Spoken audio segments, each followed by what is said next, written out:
श्रीराम समर्थ. विदेहापरी चालवोनी प्रपंचा, मुमुक्षु जनालागी अध्यात्म चर्चा, करोनी बहुलोक जे मेळवीती. नमस्कार त्या ब्रह्मचैतन्य मूर्ती. जयाचा जनी जन्म नामार्थ झाला, जयाने सदावास नामात केला. जयाच्या मुखी सर्वदा नामकीर्ती. नमस्कार त्या ब्रह्मचैतन्य मूर्ती. सद्गुरुनाथ महाराज की जय. जय जय रघुवीर समर्थ श्रीराम. यं ब्रह्मा वरुणेन्द्र रुद्रमरुतस्तुन्वन्ति दिव्यैस्तवै वेदैः साङ्गपदक्रमोपनिषदैर्गायन्ति यं सामगाः. ध्यानावस्थिततद्गतेन मनसा पश्यन्ति यं योगिनो यस्यातन्न विदुःसुरासुरगणा. देवाय तस्मै नमः.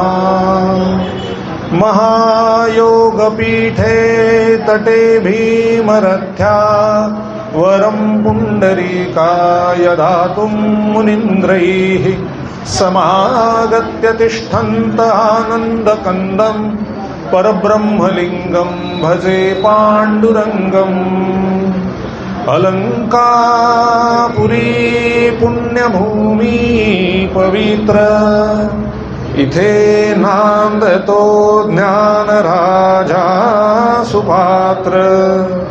तया ठविता महापुण्यराशी.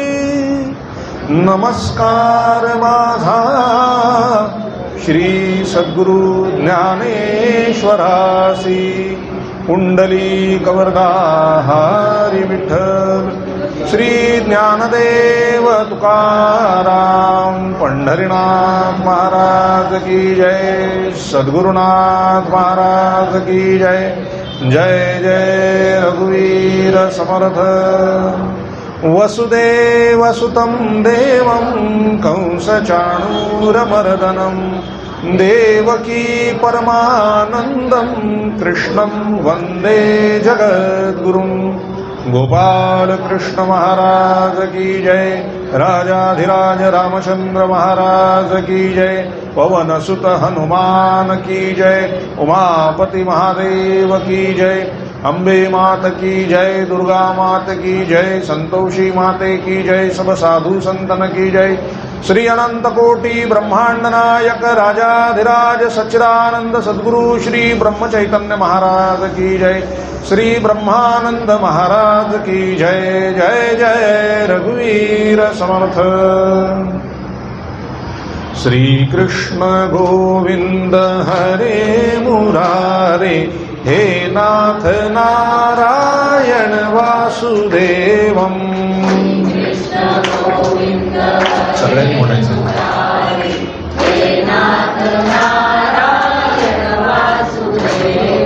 श्री कृष्ण गोविंद हरे मुरारे. हे नाथ नारायण वासुदेवम.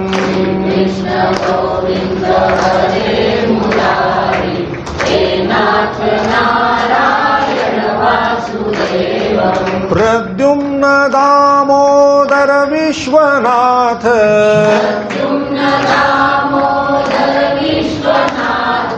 प्रद्युम्न दामोदर विश्वनाथ.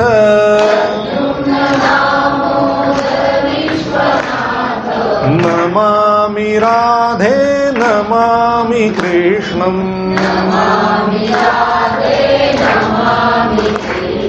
नमामि राधे नमामि कृष्णं. श्री कृष्ण गोविंद हरे मुरारे. हे नाथ नारायण वासुदेवम.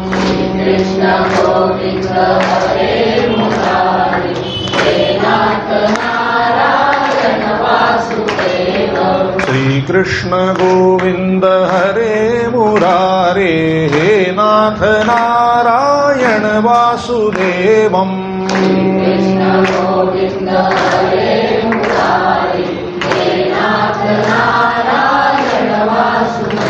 राधे राधे कृष्ण राधे कृष्ण राधे राधे कृष्ण कृष्ण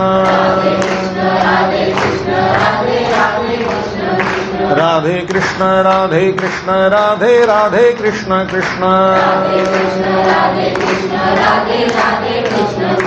राधे कृष्ण राधे कृष्ण राधे राधे कृष्ण कृष्ण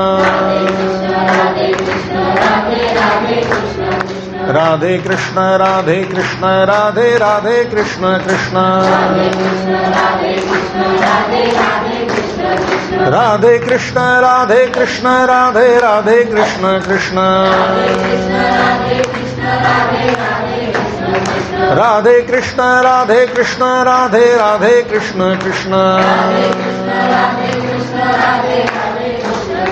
राधे कृष्ण राधे कृष्ण राधे राधे कृष्ण कृष्ण राधे कृष्ण राधे कृष्ण राधे राधे कृष्ण कृष्ण राधे कृष्ण राधे कृष्ण राधे राधे कृष्ण कृष्ण राधे कृष्ण राधे कृष्ण राधे राधे कृष्ण कृष्ण राधे कृष्ण राधे कृष्ण राधे राधे कृष्ण कृष्ण राधे कृष्ण राधे कृष्ण राधे राधे कृष्ण कृष्ण राधे कृष्ण राधे कृष्ण राधे राधे कृष्ण कृष्ण राधे कृष्ण राधे कृष्ण राधे राधे कृष्ण कृष्ण राधे कृष्ण राधे कृष्ण राधे राधे कृष्ण कृष्ण राधे कृष्ण राधे कृष्ण राधे राधे कृष्ण कृष्ण गोपाल कृष्ण महाराज की जय सद्गुरुनाथ महाराज की जय जय जय रघुवीर समर्थ राधे राधे राधे राधे राधे राधे प्रभु हरे कृष्ण जय सिया राम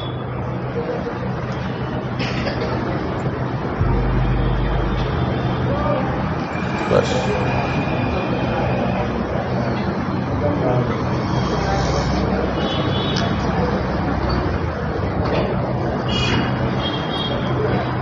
प्रभू सगळ्यांनी आपले डोळे मिटायचे डोळ्यासमोर श्री क्षेत्र पंढरपूर मुख्य मंदिर परमपिता पांडुरंग परमात्मा यांच्या समोर यायचे त्यांच्या चरणी असंख्य तुलसीपत्रांनी फुलवायचे आणि नमस्कार करायचा आहे त्यांच्याच पाठीमागे उभ्या असलेल्या रुक्मिणी माता सत्यभामा माता राधा माता यांच्याही चरणी फुलवायचे आणि नमस्कार करायचा आहे पुन्हा परत फिरून परमपिता पांडुरंग परमात्मा यांच्या समोर यायचंय त्यांच्या चरणी आपलं मस्तक नत करायचं आणि प्रार्थना करायची हे प्रभो हे दयानिधे या संसार सागरातून लवकर आमचा उद्धार कर आम्हाला संतती संपत्ती इत्यादी ऐहिक सर्वसुख प्राप्त होऊ दे आणि दया क्षमा शांती विवेक वैराग्य आनंद उत्साह प्रेम इत्यादी पारलौकिकही सर्व गोष्टी आम्हाला प्राप्त होऊ दे आम्हाला इहलोक आणि परलोक दोन्हीही साध्य होऊ दे दोन्हीही प्राप्त होऊ दे पांडुरंगा आम्हाला तुझे अनन्य प्रेममय अशी भक्ती प्रदान कर तुझं ज्ञान प्रदान कर तुझं प्रेम प्रदान कर तुझं नाम प्रदान कर तुझ्या नामामध्ये गोडी येऊ दे रस येऊ दे तुझं गोड नाम अखंड आमच्या मुखामध्ये बसू दे आमचं आपापसातील निस्वार्थी प्रेम वाढेल असा उपाय कर आणि आम्हा सगळ्यांना तुझ्या चरणाशी अखंड प्रेमात अखंड आनंदात अखंड समाधानात अखंड एकत्र ठेव परमपिता पांडुरंग परमात्मा यांनी स्मित हास्य करीत आपला उजवा हात आपल्या सगळ्यांच्या मस्तकावर ठेवलाय आणि तथास्तु असा आशीर्वाद दिलाय तो ग्रहण करायचा पुन्हा एकदा त्यांच्या चरणी आपलं मस्तक नत करायचं आणि 2 मिनिटं डोळे झाकून स्वस्थ बसायचं आहे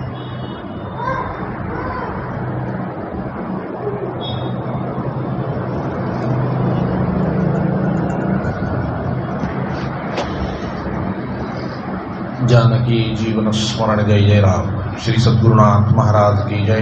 जय जय रघुवीर समर्थ श्रीराम। महावैष्णव संत भगवान श्री ब्रह्मचैतन्य महाराज, श्री ब्रह्मानंद महाराज आणि परम पवित्र अशी श्रीमद भागवत कथा ऐकण्याकरता जमलेले सर्व प्रिय भाविक जन,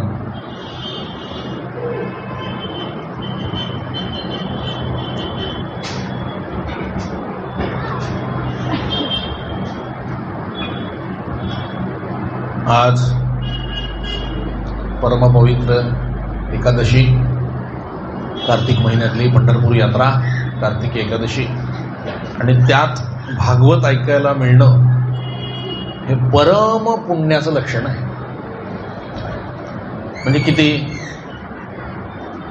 12 वर्षाचं साधन करून जे फल प्राप्त होतं ते फल आषाढी किंवा कार्तिकी एकादशीच्या दिवशी भागवत ऐकायला मिळतं. अशा अनेक आपल्याकडे शास्त्रांमध्ये अर्थ त्याचे वर्णन केलेले आहे. एकादशीच्या दिवशी दुप्पट फळ असतं. साधना कुठली तुम्ही केलं तर एकादशीच्या दिवशी दुप्पट फळ आहे. तसं आज परमपवित्र अशी एकादशी आणि त्या दिवशी भागवत ऐकण्याची संधी आपल्याला मिळणं हे फार भाग्याचं लक्षण आहे. बेस कमी करता येईल याचा थोडा, मला हमिंग साऊंड देतोय. श्रीराम श्रीराम श्रीराम श्रीराम श्रीराम श्रीराम. बस बस बस, ठीक आहे. श्रीराम. 2 दिवस आपले कथेचे झालेले आहेत. आता उद्या आणि परवामध्ये आपल्याला दोन्ही भागवताचे सगळे स्कंद संपवायचे आणि 10व्या स्कंदावर यायचे परवापर्यंत. म्हणजे कृष्णजन्म परवा आपल्याला करायचे. त्या अनुषंगाने आता 2 दिवस भरपूर सांगितलंय. आता थोडं कथा सांगू. कथा मार्गातून कुठे जाता आलं तर पाहूया. सूतजी आणि शौनकजी यांना भागवत कथेचं महात्म्य सांगितलं. काल आपण कथा पाहिली दुंदुकारीची. भागवत कथा केवळ श्रवण केल्यानेच कशी मुक्ती प्राप्त होऊ शकते हे सांगितलेलं आहे. म्हणून श्रवण भक्ती ही सगळ्यात महत्वाची आहे. बेस आहे. परमार्थाचा बेस काय असेल तो श्रवण आहे. श्रवण अतिशय मुख्य. श्रवण कसं करायला पाहिजे हेही सांगितलंय. श्रवणामध्ये मनन, चिंतन, निदिध्यासन या सगळ्याचा समावेश आहे. हे सगळं असलं तर त्याला श्रवण म्हटलं जातं. नामस्मरण सुद्धा करताना, आपण नाम घेताना आपणच आपल्या कानाने ते ऐकावं, म्हणजे एकाग्र व्हायला मदत होते. एकाग्र करायच्या भानगडीत पडू नका, आपोआप होतं ते. तुम्ही नाम घेत राहा. हे सगळं आपोआप होणाऱ्या गोष्टी आहेत. आपण फक्त घ्यायला पाहिजे. तद्वत आता आपण श्रवण करायला पाहिजे. भागवत कथा ज्या वेळेला सूतजींनी सांगायला सुरुवात केली तेव्हा शौनकाने विचारलं की प्रभू, आपण म्हणालात की नारदाने उपदेश केला. नारद हे ब्रह्मर्षी पदाला कुठच्या कारणामुळे पोचले, कसे पोचले? हे तर नारद होते, हे तर व्यास होते. आमच्यासारख्या सामान्य माणसाने या पदव्यांपर्यंत कसं जावं? नाही का? लोक काय म्हणतात, ते काय संत होते, आम्ही थोडी संत. परवाच म्हटलंय की ते सगळे याच मार्गाने पुढे गेलेले आहेत. आपल्यातूनच हे वर गेलेले आहेत. मग असं त्यांनी प्रश्न विचारला की नारदाने असं काय केलं की ते महर्षी झाले, ब्रह्मर्षी झाले, देवऋषी झाले? आपल्याकडे प्रकार आहेत. ऋषी, राजर्षी, महर्षी, मग ब्रह्मर्षी आणि मग देवऋषी, हे प्रकार आहेत. देवऋषी कसे झाले? तेव्हा नारदांनी चरित्र आपलं थोडक्यात सांगितलं. मी 5 मिनिटात ते चरित्र सांगतो आणि आपण पुढे जाऊ. कोणत्या तरी संतांचा अपमान केल्यामुळे माझ्या आईने गतजन्मामध्ये कुठल्या तरी संतांचा अपमान केल्यामुळे तिला दासी व्हावं लागलं. आणि माझ्याकडूनही कुठल्या तरी गंधर्वांचा अपमान झाल्यामुळे मला दासीपुत्र व्हावं लागलं. कोणाच्या दासी होत्या त्या? जिथे साधू संत आश्रमामध्ये असायचे त्यांची सेवा करण्याचं काम त्यांच्या आईला मिळालेलं होतं नारदांच्या. कारण लहान वयातच, नारद लहान असताना त्यांचे वडील गेलेले होते. त्यामुळे एकट्या मुलाला कसं सांभाळणार, एकटी बाई कशी राहणार मुलाला घेऊन? म्हणून त्या साधू संतांच्या आश्रमामध्ये आश्रयाला गेल्या आणि त्या म्हणाल्या की प्रभू, आपण जर मला आसरा दिला तर इथे मी सगळी कामं करेन आणि माझ्या मुलाचंही संगोपन करेन, म्हणजे मला सुरक्षितता प्राप्त होईल. खरी सुरक्षितता ही साधूकडेच आहे. त्याप्रमाणे सर्व साधू संतांनी सुरक्षितता प्रदान केली की ठीक आहे, तुम्ही इथे पडेल ते काम करा. साधू संतांना स्वतःचे संसार होते. आपल्याकडे फार मोठा गैरसमज आहे की सगळे साधू ब्रह्मचारी. नाही, 99% साधूंची लग्न होऊन त्यांचा संसार चाललेले होते व्यवस्थित, सगळ्यांचे, अगदी ब्रह्मर्षी वसिष्ठ सुद्धा, विश्वामित्र सुद्धा, या सगळ्यांची लग्न झालेली होती आणि या सगळ्यांचे संसार होते.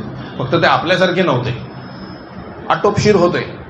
आधी प्रपंच करावा नेटका, आटोपशीर होते त्यांचे प्रपंच, आणि म्हणून ते साधुत्वाला गेले वर.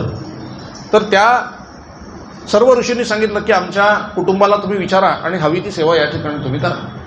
तेव्हा नारदांच्या आईनी विचारलं काय सेवा करू, आणि त्यांना एक सेवा आश्रमाची नेमून देण्यात आली की ही सेवा तुम्ही करा. नारद लहान होते, आई तर सेवा करत होती, मग नारद काय करणार, लहान होते ना ते, मग ते बालक काय करणार. इतर ऋषी कुमारांच्या बालकांबरोबर ते खेळायचे, ते अभ्यासाला बसले की हे पण अभ्यासाला बसायचे. आणि हे साधू संत जेव्हा कथा सांगायचे तेव्हा पुढे पहिल्या रांगेमध्ये येऊन नारद महामुनी बसायचे कथा ऐकायला. श्रवण केल्याचे फळ आणि क्रिया पालटेची तात्काळ.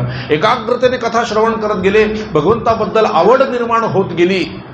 आणि साधू संत कधी एका ठिकाणी जास्त वेळ थांबत नाही, त्यामुळे हे सगळे साधू म्हणाले की आता चातुर्मास संपलेला आहे, आता आम्हाला निघायचं आहे. तेव्हा नारदांच्या डोळ्याला पाणी आलं की एवढा मोठा चांगला साधू संघ आमचा आता चुकणार, साधू संतांचा सहवास आमचा चुकणार, संघ चुकणार, म्हणून त्यांच्या डोळ्याला पाणी आलं. त्या सगळ्या ऋषींना ते काय म्हणाले की प्रभू आपण इथून जाऊ नका, आपण इथून जाऊ नका. तेव्हा ते म्हटले नाही, साधू आणि नदी कधीही एका ठिकाणी थांबत नाही, नाहीतर गाळाचा असतो. कळलं का, कसला गाळ, अहंकाराचा, अटॅचमेंट, आसक्तीचा हा गाळ साठतो. म्हणून साधू आणि नदी हे सतत वाहत राहतात, एका ठिकाणी थांबत नाही. त्यामुळे म्हणाले आम्हाला जाणं भाग आहे, आम्ही जाणार. पण म्हणले अहो मला एवढी देवाची गोडी लागली, आता माझं पुढे कसं होणार. ते म्हटले काम करतो, तुला मी देवाची खूण देतो, म्हणजे देवच देतो, तू ते कर. आणि मग ओम नमो भगवते वासुदेवाय हा मंत्र नारद महामुनींना मिळाला. आणि हा मंत्र तुम्हाला मिळाल्यानंतर या मंत्राचा तुम्ही जप करा आणि येता जाता उठता बसता नारायण नारायण म्हणा, हे सांगितलं. आणि भगवंताची कथा कीर्तन करा.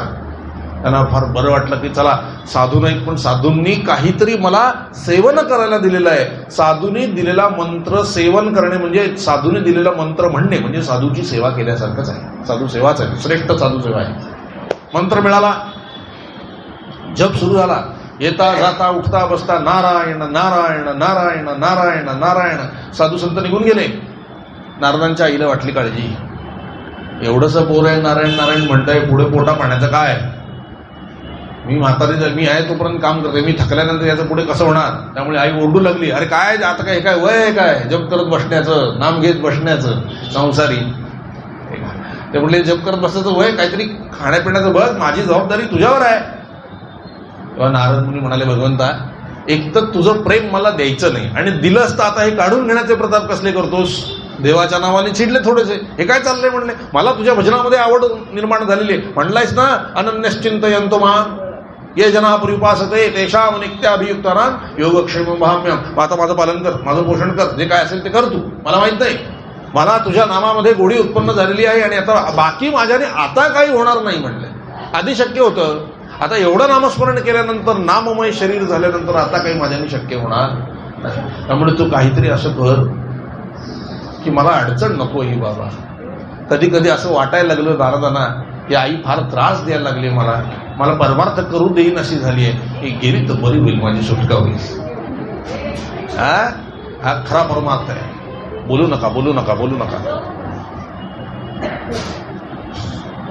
लिंक तुटते.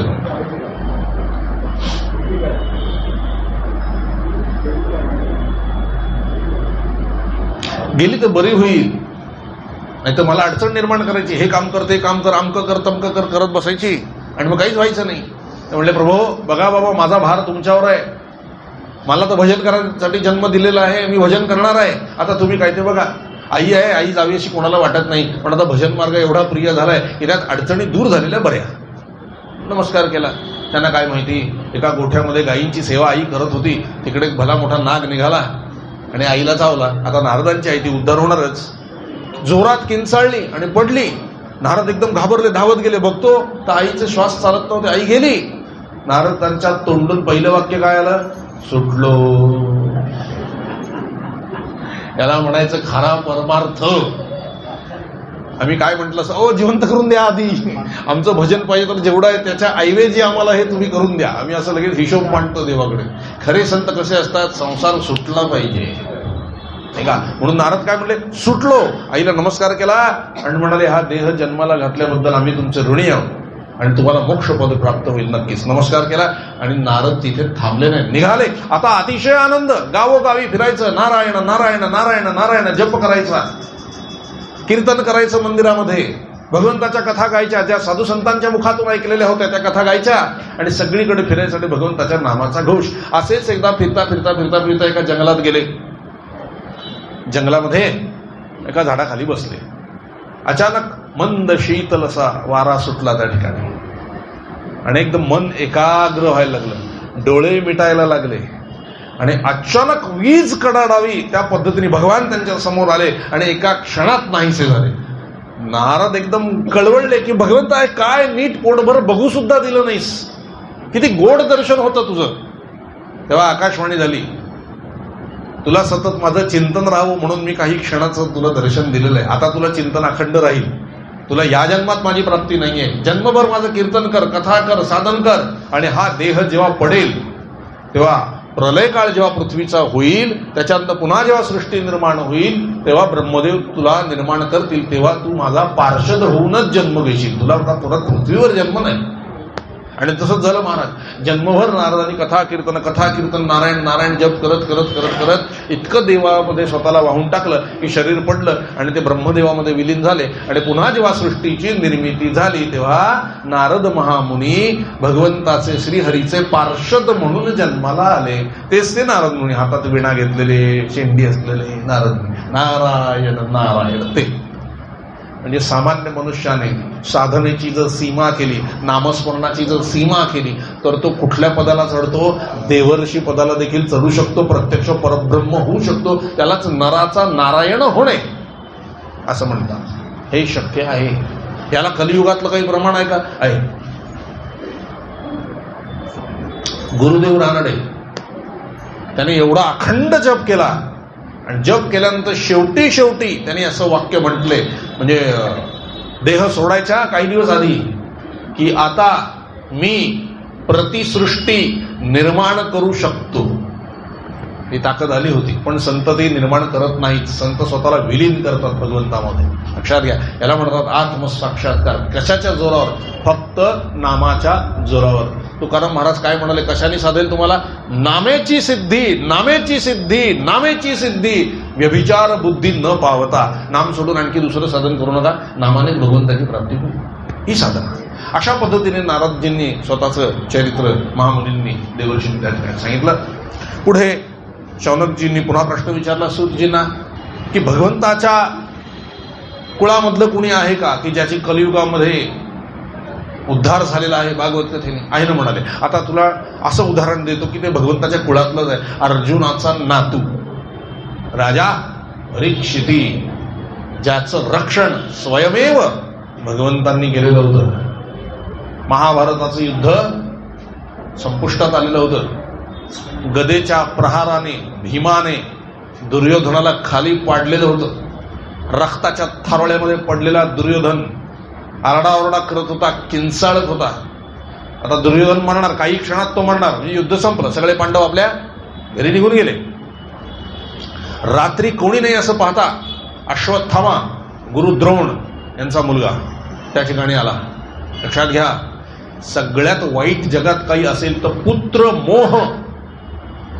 पुत्र मोह झाल्याने आपण आपल्या नकळत आपल्या मुलांना बिघडवत असतो. गुरु द्रोण उत्तम गुरु होते, उत्तम शस्त्रविद्या प्राप्त होती, उत्तम योगविद्या प्राप्त होती, पण मुलाच्या मोहामुळे मुलाला सुधारू शकले नाहीत.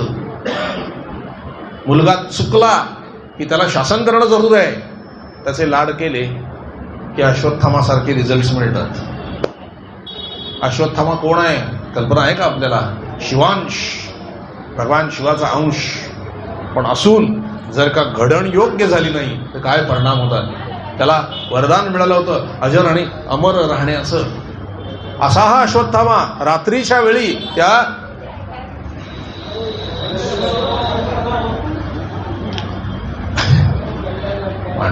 पांडव असले.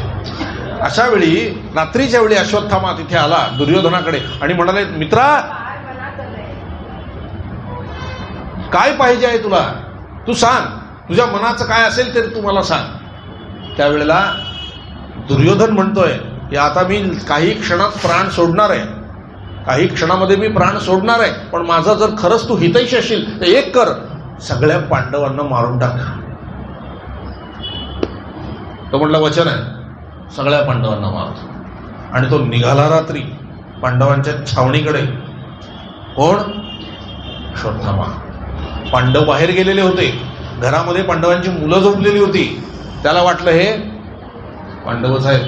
त्याने शस्त्र चालवलं आणि सर्वही मुलांना मारला आणि तो तिथून पळून गेला. काही वेळानंतर ज्यावेळेला पांडव घरी आले त्यांना समजलं काय झालंय. द्रौपदी विलाप करायला लागली. अहो आता काय बोलू, विलाप करू लागली ती.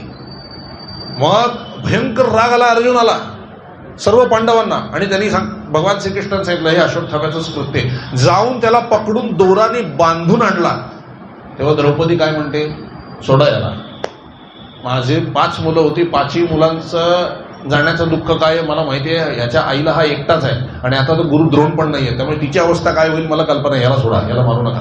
आणि गुरुपुत्राला मारू नये तो कसाही असला तरी, असा शास्त्र सिद्धांत आहे. द्रौपदी मातेचं काळीज किती मोठं असलं पाहिजे आपण कल्पना करा. आणि दिलं त्याला सोडून. बरं तो गेला तर आता जीवदान मिळालंय की नाही, तो तेवढ्यावर गप्प बसला नाही. त्याला काय वाटलं पांडव मेलेच नाहीत. मग तो म्हटला होता की पांडव मी सगळे पृथ्वीवरचे संपवीन. आता त्याच्याकडे अस्त्र कुठलंच राहिलं नाही. त्याला अर्धवट माहिती होती एका अस्त्राची, ते म्हणजे ब्रह्मास्त्र. त्याने ब्रह्मास्त्र प्रगट केलं. एक ब्रह्मास्त्र चाललं म्हणजे सबंध पृथ्वी नष्ट होते, एवढी ताकद त्या ब्रह्मास्त्राची आहे. आणि त्याने ते सोडलं कुठे, उत्तरा, तिच्या गर्भावर सोडलं. म्हणजे अर्जुनाचा जो नातू परीक्षित त्याच्यावरती सोडलेलं आहे इनडायरेक्टली. अभिमन्यूची पत्नी होती ती गरोदर होती आणि त्या गर्भावरती या मूर्खाने ब्रह्मास्त्र सोडलं. सोडल्यानंतर सगळीकडे विजेचे कडकडाट व्हायला लागले की हे भयंकर अस्त्र याने टाकलेलं आहे, याच्या पृथ्वीचा विनाश होईल. त्यावेळेला अर्जुनाने त्या ब्रह्मास्त्राला थांबवण्यासाठी स्वतः दुसरं ब्रह्मास्त्र सोडलं. आता महाभयंकर विनाश आहे. तेव्हा श्रीकृष्ण अर्जुनाला म्हणाले, अरे अर्जुना तुला तरी बुद्धी आहे का नाही, एका ब्रह्मास्त्राने एवढा सर्वनाश होणार आहे, 2-2 ब्रह्मास्त्र टाकलंस तर काय होईल, या पृथ्वीचे तुकडे तुकडे होऊन जातील. म्हणाले आवर तुझं ब्रह्मास्त्र. अहो म्हणले मी ते त्याला थांबवण्यासाठी हे केलं, वेडेपणाच आहे म्हणले. आवर तुझं ब्रह्मास्त्र. अर्जुनाने पटकन आवरलं. अश्वत्थाम्याला भगवान श्रीकृष्णाने सांगितलं आवर ब्रह्मास्त्र आवर, संबंध पृथ्वीचा विनाश होईल. समजतं तुला काय म्हणला, ब्रह्मास्त्र प्रगट करण्याचा मंत्र मला माहिती आहे, ते मी करू शकतो, त्याला परत कसं घ्यायचं हे मला माहिती नाही. म्हणजे विनाश अटळ आहे. आणि त्याने ते काय केलं, त्या ब्रह्मास्त्राची दिशा बदलून ती गर्भावरती सोडलं की आता पांडवांचा गर्भच शिल्लक राहणार नाही, प्रश्नच येत नाही, वंशच पुढे शिल्लक राहणार नाही. सोडलं आणि तो मोठमोठ्याने हसायला लागला की सगळे पांडव तुमचे मेलेले आहेत, मुलं तुमची मेलेली आहेत आणि आता एकच राहिलं, ते पण मी आता ब्रह्मास्त्र त्याच्यावर सोडलेलं, काय करायचं ते करा. तेव्हा भयंकर संतापले भगवान श्रीकृष्ण. संबंध महाभारतामध्ये 2 वेळेलाच भगवान श्रीकृष्ण संतापलेले आहेत. पहिल्यांदा 18 दिवसाच्या युद्धामध्ये 10 दिवस होऊन सुद्धा भीष्म जेव्हा मरत नव्हते त्यावेळेला भगवान संतापले होते. आणि दुसरं अश्वत्थाम्यावर संतापले. आणि अश्वत्थाम्याला ते काय म्हणले, अश्वत्थामा तू नीच आहेस, तुझ्यापेक्षा रावण बरा, तुझ्यापेक्षा हिरण्यकश्यपू बरा, त्यांना नीती नियम होते, तुला नीती नियम असं राहिले नाही, त्या सगळ्यांपेक्षा वाईट कृत्य तू केलेलं आहेस, त्यामुळे तुला शिक्षा ही वाईटच झाली पाहिजे. आणि ती ही की तुला अमरतेचं वरदान आहे ना, तू आता अमरच राहा, पण अजरतेचं वरदान होतं ते मी काढून घेतो. म्हणजे काय, अजर म्हणजे जरा, तुम्हाला जरा म्हणजे वार्धक्य येणार नाही हे वरदान होतं. भगवंताने त्याच्या कपाळावरचा मणी काढून घेतला खेचून आणि त्यामुळे त्याला वार्धक्य आलं. आणि अजूनही तो आहे जर्जर वृद्ध, हात थरथर कापतील, सगळं हे आहे. आणि ते जखम आहे तेलाची, तिथे याच्या मणी काढल्याची, तिथे तेल मागत फिरतो. अजूनही नर्मदा परिक्रमेमध्ये अश्वत्थामा भेटतात आणि पश्चात्ताप करतात, पण आता काय उपयोग आहे. आणि त्याला शाप देऊन सोडलं. आणि आता या ब्रह्मास्त्राचं काय, ब्रह्मास्त्र सरळ आलं आणि उत्तरेच्या गर्भामध्ये प्रहार झाला आणि आतमध्ये असलेल्या परीक्षिती बालक त्यांनी ते पाहिलं, गर्भ जळायला लागला आणि परीक्षिती संपला गर्भात. त्या उत्तरेची सासू म्हणजे अभिमन्यूची आई कोण आहे? सुभद्रा. ती काय म्हणाली भगवंताला? संबंध महाभारतामध्ये ती जे काही बोलली नाही ती त्यावेळेला बोलली, कृष्णा तुला माहिती आहे मी कोण आहे? मी तुझी माया आहे. काय म्हणाले ती? मी तुझी माया आहे. मीच तुला आणि बलरामाला देवकीच्या गर्भातून काढून रोहिणीच्या गर्भामध्ये स्थापन केलं होतं आणि माझाच आधाराने तू हे विश्व चालवतोयस. तू मलाच निर्माण केलंयस. वास्तविक मी नाही आहे, सत्ता तुझी आहे, पण तूच मला निर्माण केलंयस आणि तूच माझ्यावर अधिसत्ता पण गाजवतोस. अशी तुझी मी माया आहे. माझ्या नातवाला तू जिवंत कर, मला बाकी काही माहिती नाही.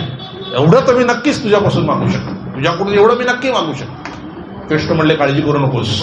आणि कृष्ण बघा काय, आता भगवंत आहे तो. त्याने उत्तरेच्या कपाळावर हात ठेवला, त्या गर्भावर असा हात ठेवला आणि काय म्हणाला? 16,108 विवाह होऊन सुद्धा जर मी ब्रह्मचारी असेन तर हा गर्भ जिवंत होऊ दे, असं म्हटल्या बरोबर गर्भ जिवंत झाला. काय नावं ठेवतो आपण कन्हैयाला? 16,108 विवाह केले असं तसं नाही, एवढं होऊन ब्रह्मचारी. कल्पना करा आपण काय असलं पाहिजे. हे ब्रह्मचर्याचं तेज आहे. तेव्हा भगवान म्हणून गर्भ जिवंत झाला आणि तो राजा परीक्षिती. गर्भामध्ये ज्याची परीक्षा झाली त्याचं नाव परीक्षिती. आणि त्या परीक्षिती राजाने पुढे म्हटलेलं आहे की मी ज्या वेळेला ते ब्रह्मास्त्र माझ्याकडे आलं मी घाबरलो. अचानक मधला काळ मला आठवत नाही म्हणजे संपलेला होता.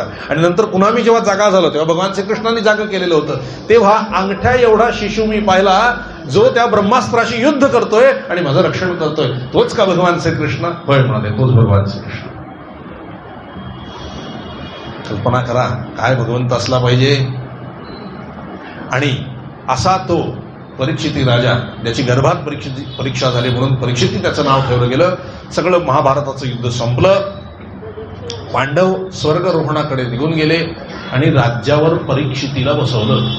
हस्तिनापूरचं जो राज्य होतं मुख्य त्याच्यावरती, जे पूर्ण भारताचं राज्य होतं त्याच्यावरती बसवलं. कोणाला? परीक्षिती राजाला बसवलं. हा अर्जुनाप्रमाणेच धनुर्धर होता, न्यायी होता, धर्मराजाप्रमाणे धर्म जाणणारा होता, सत्य जाणणारा होता, प्रजा पालन करणारा होता, संतांची सेवा करणारा होता, अतिशय विनम्र होता. प्रजा त्याच्या आश्रयाने अतिशय आनंदी राहत होती. एक दिवस तो शिकारीला म्हणून बाहेर पडला काही कारणास्तव अरण्यामध्ये. दिवसभर त्याला शिकार मिळाली नाही, तरी फिरतच होता शिकारीसाठी.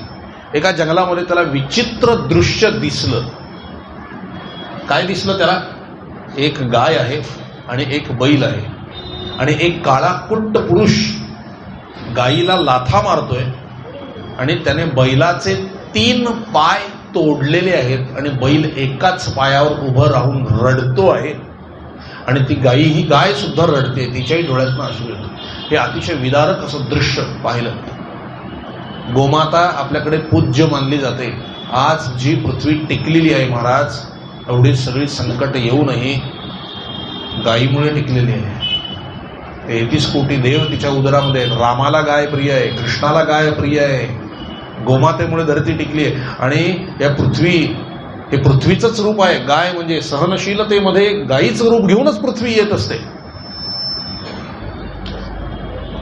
रिझल्ट असा समोर आलाय, संबंध देशामध्ये कोरोनाचे पेशंट्स होते, ज्यांच्या आजूबाजूला 10-15 फुटामध्ये गोशाळा होती, त्या लोकांना काहीही झालेलं नाही. कल्पना करा आपण काय असली पाहिजे ताकद. असो अशी ती गाय रडत होती. त्यावेळेला पुढे झाला राजा परीक्षिती आणि त्याने त्या काळ्या माणसाला तो ओरडला की तू थांब, अजिबात लाथ मारू नकोस, हात उचलू नकोस, अन्यथा तुझा मी वध करेन, सावधान. तो थरथर थरथर थरथर कापायला लागला. काळा माणूस बाजूला जाऊन बसला. त्याने गाईला विचारलं तू कोण आहेस आणि हा कोण आहे, हे बैल कोण आहे? ते म्हणले मी पृथ्वी आहे आणि हा माझा पुत्र आहे धर्म. या धर्माचे 4 पाय असतात, त्यातले 3 पाय ह्या काळ्या माणसाने तोडले. काळा माणूस कोण? कलियुग. द्वापरयुग संपलं होतं, भगवान श्रीकृष्ण निघून गेले होते वैकुंठाला, आणि हे कलियुग सुरू झालेलं होतं. धर्माचे 4 पाय कोणते? तप, पवित्रता, दया आणि सत्य. ध्यानयोग, तप करावं लागत असे हजारो वर्ष सत्ययुगामध्ये.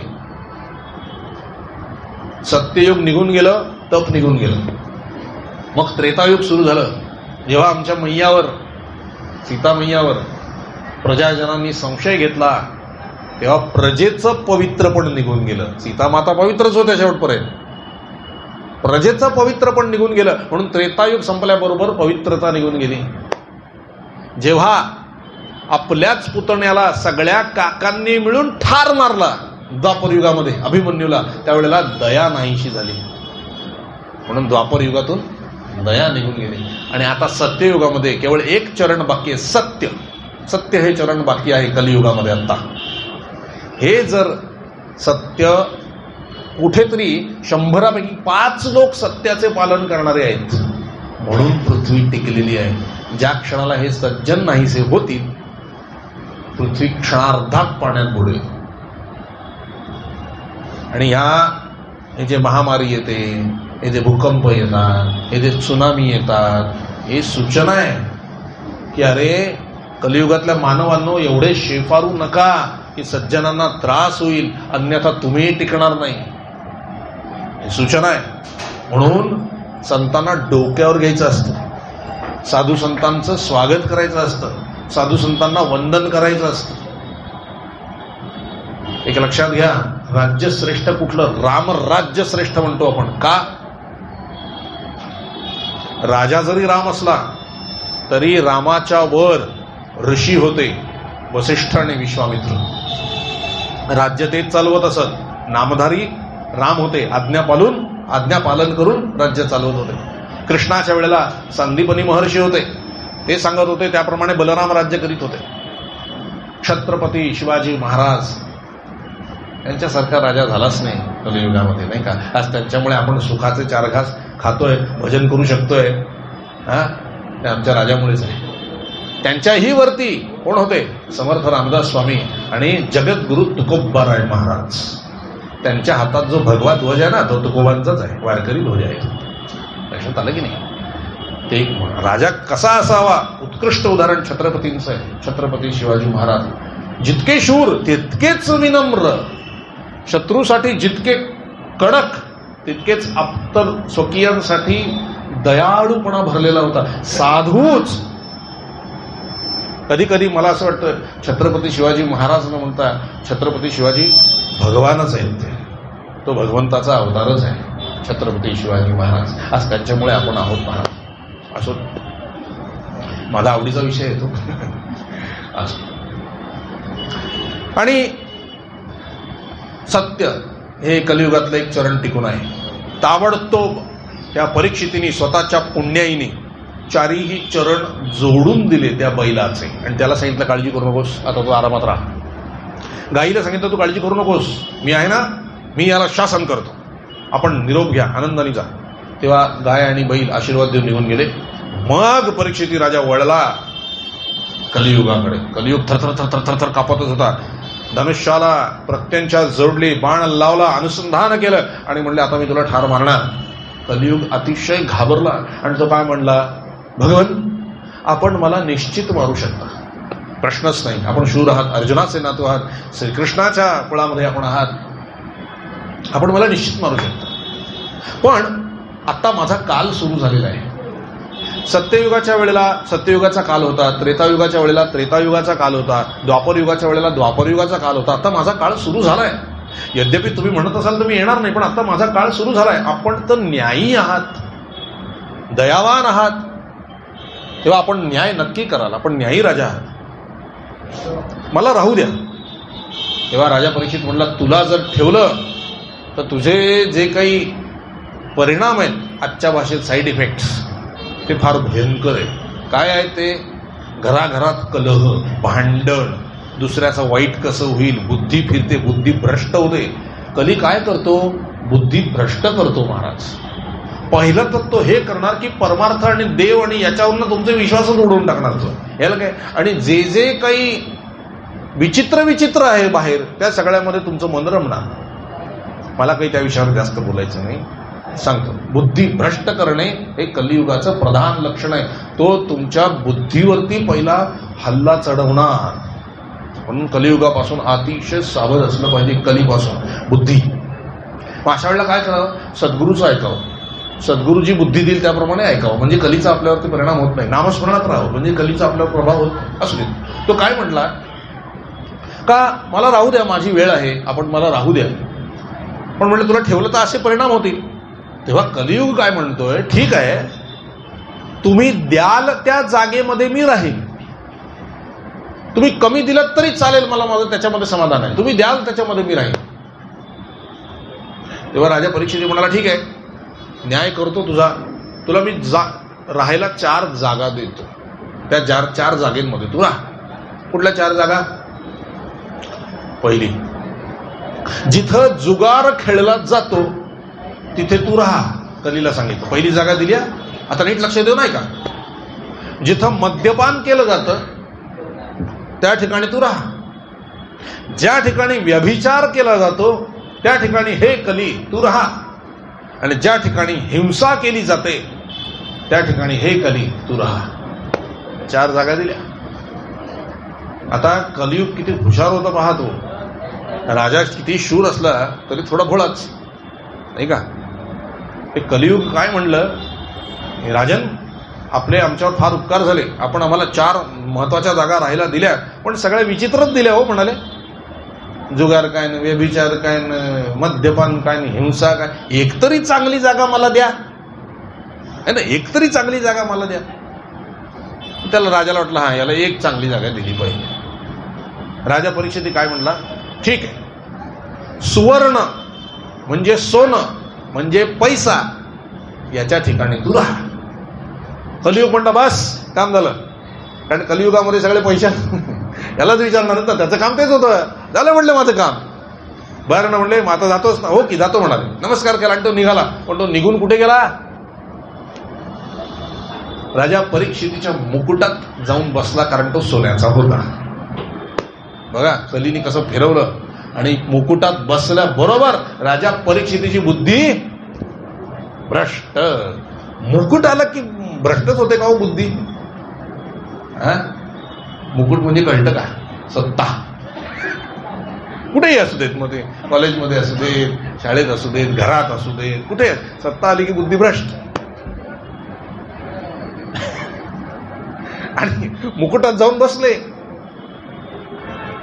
आणि हा थकला बिचारा राजा परीक्षिती. आता त्याला तहान लागली म्हणून साधूच्या आश्रमामध्ये गेला. शमीक नावाचे महामुनी तिथे तप करत बसले होते, शांत डोळे झाकून त्यांचं ध्यान लागलेलं होतं. हाच राजा पूर्वी साधू संतांची सेवा करायचा. त्याचप्रमाणे त्याने जाऊन साधूंना, या शमीक महामुनींना 3 वेळा सांगितलं की हे प्रभो, मला भूक लागली, मला तहान लागली, मला काहीतरी खायला प्यायला द्या. त्यांच्यापर्यंत आवाज गेलाच नाही, कारण ते ध्यानात होते. दुसऱ्यांदा सुद्धा हेच सांगितलं, तरी ते ध्यानात असल्यामुळे आवाज पोचला नाही. तिसऱ्यांदा परत हेच सांगितलं, तरी आवाज पोचला नाही. त्यावेळेला राजा परीक्षितीने नमस्कार केला त्यांना, आणि राजा परीक्षिती त्या आश्रमातून बाहेर पडला. आश्रमामध्ये कलीचा वास्तव्य नव्हतं. कलीच्या तो बाहेर पडला, आश्रमातनं पावलं बाहेर टाकली, आणि कली ऑपरेट झाला, जागा झाला तो, आणि बुद्धिभ्रष्ट केली. अरे हा साधू आहे का काय? तू राजा आहेस, राजा. तुझं त्याने स्वागत करायला हवं, तुला खायला द्यायला हवं, प्यायला द्यायला हवं, तुझं स्वागत करायला हवं. आणि हे काय चाललंय म्हणाले, तू एवढं बोलतोयस, तुला तर डोळे सुद्धा उघडत नाही. अरे ढोंगी आहे 1 नंबरचा. विचार त्याला, खडसाव चांगला. राजा आहेस ना तू. झालं, मस्त फिरलं. आता जो असा होता तो आता असा. हे कली कसा ओळखायचं माहितीये का? असं झालं ना का समजा मूर्तिवंत कली आहे, दर्शन घ्या लांबूनच. मी मी मी करेन तसं होईल, मी पाहिजे ते करीन. कली कली कली असं कुणी म्हणणार ना, मी पाहिजे ते करू शकतो. त्याला सांगायचं मेल्यानंतर चालत चालत स्मशानात जाऊन जाऊ. जाता येतं का बघू? मी करतोय ना, जाता येतं का बघू? अहो 4 जणांनी न्यावंच लागतं. आता तो 4 जण पण नेत नाहीत, गाडी ढकलून नेतात तिकडे काहीतरी. अहो पूर्वी तरी बिचारे सगळे संस्कार वगैरे करून ते अग्नी बिग्नी. आता तर बटन आहे, टिंग दाबलं की संपलं. काय महाराज, कसला आपण मिजास मारावी, मला सांगा जरा. एक क्षण लागत नाही, भस्म व्हायला एक क्षण नाही लागत. काय आम्ही आमचे मूर्तिमंत अहंकार. राजा गेला तिथे शमीक महामुनींकडे आणि काय म्हणाला, अरे जोगड्या. आधी काय म्हणले, महाराज आता अरे जोगड्या काय ढोंग लावलायच म्हणले, मी राजा परीक्षिती तुझ्या समोर उभा आहे. उठ, मला भूक लागली आहे, तहान लागली, काहीतरी खायला प्यायला दे. ते नेहमीप्रमाणे ध्यानातच होते. तेव्हा यानं म्हटलं याला काहीतरी शासन केलं पाहिजे. अंगाला हात लावायची तर हिंमत नव्हती, कारण जळून भस्म झाले असते. साधू होते ते. समोर एक मेलेला साप पडला होता. आपल्या धनुष्याच्या टोकाने तो मेलेला साप उचलला आणि ऋषीच्या गळ्यामध्ये घातला आणि मोठ्याने हसले राजा परीक्षिती. काय धडा शिकवला असं म्हणून अगदी ऐटीत घरी आले. राजा परीक्षिती घरी आला आणि राजा परीक्षिती घरी आल्यानंतर पहिल्यांदी आपण घरी आलो की बूट काढतो, टोपी काढतो, तसं त्याने मुकुट उतरवून ठेवला. मुकुट उतरवून ठेवल्याबरोबर कली बाजूला झाला आणि सत्सद विवेक बुद्धी जागी झाली. लक्षात आलं की आपण काय केलं. बाप रे, साधूचा अपमान केला, संतांचा अपमान केल्याने आयुष्य क्षीण होतं आणि मनाला कधीही शांतता मिळत नाही. तडफडतच राहतो माणूस. ही तळमळ लागली त्यांना, अरे बापरे आता एवढा मोठा अपराध आपल्याकडनं घडला. आणि इकडे काय झालं, आश्रमामध्ये त्याच शमीक महामुनींचा मुलगा शृंगी ऋषी आपल्या मित्रांबरोबर, ऋषिकुमारांबरोबर नदीमध्ये पाण्यामध्ये खेळत होते. एक जण धावत आला आणि म्हटलं, अरे इथे वेड्यासारखा खेळतोयस काय, तुझ्या वडिलांचा केवढा अपमान केला त्या राजाने, तू बघतोयस की नाही. अरे त्याच्या गळ्यामध्ये मेलेला साप टाकला आणि तू इथे शांत बसलायस. मागचा पुढचा विचार केला नाही शृंगी ऋषींनी. ताबडतोब त्याच नदीतलं पाणी घेतलं, मंत्र म्हटले आणि जेणे कोणी हे केलं असेल म्हणाले, आजपासून बरोबर 7व्या दिवशी तक्षक नाग येऊन त्याला दंश करून त्याचा मृत्यू होईल. शाप दिला. अविचाराने केलेलं काम. आणि रडत रडत रडत रडत शमीक महामुनींच्या समोर आला शृंगी ऋषी. शमीक महामुनींनी डोळे उघडले आणि म्हणले, रडायला काय झालं. अहो म्हणले, त्या राजाने तुमचा केवढा अपमान केला. काय अपमान केला. गळ्यात बघा म्हणाले तुमच्या मेलेला साप. ऋषी हसले. त्यांनी हसत हसत तो साप काढला आणि म्हणले, अरे वा, हा विनोद माझ्याबरोबर कोणी केला, असं म्हणून फेकून दिला तो साप. रिॲक्शन कशी असते बघा. घटना एकच आहे पण प्रत्येकाच्या रिॲक्शन वेगळ्या होत्या. परीक्षिती राजाची रिॲक्शन वेगळी, शृंगी ऋषींची रिॲक्शन वेगळी आणि शमीक महामुनींची रिॲक्शन वेगळी. रिॲक्शन म्हणजे प्रतिक्रिया, परमार्थ म्हणजे प्रतिक्रिया बदलणे. हे लक्षात ठेवा आपण. परमार्थ म्हणजे काय, अंतरंग बदललं पाहिजे, प्रतिक्रिया बदलली पाहिजे. ज्यांच्यावरती प्रसंग होता ते हसले, ते म्हणले हे काय विशेष नाही, म्हणले वा, म्हणले छान, म्हणले असं म्हणून त्यांनी टाकून दिलं. तेव्हा शृंगी ऋषी गप्प झाले की अरे एवढी साधीशी गोष्ट होती, माझ्या वडिलांनी ती काही मनाला लावली नाही आणि मी काय करून बसलो. लक्षात आलं. उदास झाले. शमीक महामुनींना कळलं, चेहरा पडला. काय रे बाबा, काय झालं, काय केलं तू. म्हणले, बाबा त्या राजाने असं केलं, मी राजाला शाप दिला, आजपासून तक्षक नाग 7व्या दिवशी येऊन तुला दंश करेल आणि मृत्यू होईल. अरे अरे अरे अरे काय हे. आपण साधू संतांनी कसं क्षमाशील असला पाहिजे. क्षमा हे आपला गुण आहे, तो भगवंताला प्रिय आहे, म्हणून भगवंताचे आपण भगवंताला प्रिय होते या क्षमा धारण केल्यामुळे. आणि तू शाप दिलास. अरे राजा हा प्रत्यक्ष विष्णूचा अवतार असतो. हा राजा जो आपल्याला सुरक्षितता प्रदान करतो ना, त्यामुळे निरनिराळे यज्ञ याग आपण करू शकतो या ठिकाणी सुरक्षिततेमध्ये. आणि तू त्याला शाप दिलास, त्यालाच मारलंस. जाऊ दे, आता मला जाऊन बघायला पाहिजे. चूक तुझी नाही आहे, चूक माझी आहे. अर्धवट साधना केलेल्या माणसाला मी सिद्धी प्राप्त करून दिल्या, त्याच्यामुळे ते चुकीच्या ठिकाणी वापरण्याची तुला बुद्धी झाली. आणि म्हणून हे जे गुरु असतात, सत्पुरुष, साधू, संत, हे तुमची देहबुद्धी पूर्ण गेल्याशिवाय तुम्हाला आत्मज्ञान देत नाहीत. कारण आत्मज्ञान दिलं की सगळ्या पॉवर्स येतात. आणि ते जर तुमची देहबुद्धी गेलेली नसेल तर चुकीच्या ठिकाणी ते तुम्ही वापरलं तर सर्वनाश ओढावू शकतो. म्हणून तुमची देहबुद्धी पूर्ण गेल्याशिवाय, ती खात्री झाल्याशिवाय तो तुम्हाला ती पॉवर देत नाही, शक्ती देत नाही. आणि असं म्हणून शमीक महामुनी निघाले. ताबडतोब राजा परीक्षितीला भेटायला त्यांच्या दरवाजावर गेले. राजा परीक्षितीला कळलं, तो उठला, त्यांनी स्वागत केलं. प्रभू, माझ्याकडनं चूक झाली. मला माहिती आहे म्हणाले. राजाला बसायला आसन, त्या ऋषींना बसायला आसन दिलं, त्यांचे चरण धुतले, चरण तीर्थ घेतलं आणि हात जोडून राजा खाली बसला. कारण आता कलीचा प्रभाव नव्हता, खाली बसला. शमीक महामुनी म्हणतात, राजन, मी जे तुला सांगायला आलेलो आहे ती गोष्ट तुला माहिती नाहीये. तू जे केलंस ते तुला माहिती आहे, मलाही माहिती आहे, पण तुला जे माहिती नाहीये ते मला माहिती आहे. म्हणजे काय आहे ते? म्हणजे काय झालं? ह्या सगळ्या घटनेमुळे चिडून जाऊन माझ्या मुलाने तुला शाप दिलाय की आजपासून 7व्या दिवशी तक्षक नागाचा दंश होऊन तू पडशील. खरा परमार्थी कसा बघा, रिएक्शन काय होती? हसले राजा परीक्षित आणि काय म्हणाले, बरं झालं मी केलेल्या अपराधाची शिक्षा मला आत्ताच मिळाली, नाहीतर ती पुढल्या जन्मी आली असती. बरं झालं. याला म्हणायचं साधू. मला त्याचा काही प्रश्न नाही, म्हणले मी केलेल्या कर्माची शिक्षा मला मिळायचीच आहे. आता गंमत बघा, कर्म करण्याची बुद्धी कोणी दिली? कलीनी. शिक्षा कोणाला होती आहे? परीक्षितीला. म्हणून बुद्धी वापरून कार्य करावं, कारण बुद्धी वाटेल ते सल्ले देते, काम आपण करतो, शिक्षा कोणाला होते? आपल्याला. म्हणून परमार्थ म्हणजे काय? गुरु आज्ञा पालनासारखा दुसरा परमार्थ नाही. गुरु सांगेल तेच करावं, आपली बुद्धी चालवू नाही. लक्षात येत आहे? आपली बुद्धी चालवायची नाही, गुरु सांगेल तेच बरोबर. हे झालं की आपला जन्म सफल आहे. आणि मग ते म्हणाले, मला आता तो काही प्रश्न नाही. म्हणाले 7 दिवस माझ्याकडे. मला वाईट एका गोष्टीचं वाटतंय की हजारो करोडो वर्ष तपश्चर्या करून सुद्धा साधू संतांना प्राप्ती होत नाही भगवंताची. माझ्याकडे तर 7च दिवस आहेत. मी ठरवलं होतं राज्यावर, मी म्हातारा झाल्यावर राज्यावर माझ्या वंशजांना बसवीन आणि मग मी वानप्रस्थ आश्रम स्वीकार करून परमार्थ करायला जाईल. पण आता माझ्याकडे वेळच उरला नाही. आपली परिस्थिती अशीच होते, वेळ नाही देत आपल्याला, वेळ मिळत नाही. तेव्हा राजा परीक्षिती काय म्हणला की माझ्याकडे 7च दिवस आहे, मी 7 दिवसात काय परमार्थ करणार? 7 दिवसात मला भगवंत काय प्राप्त होईल?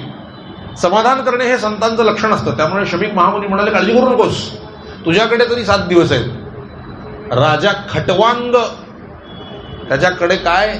एक क्षण होता. क्षण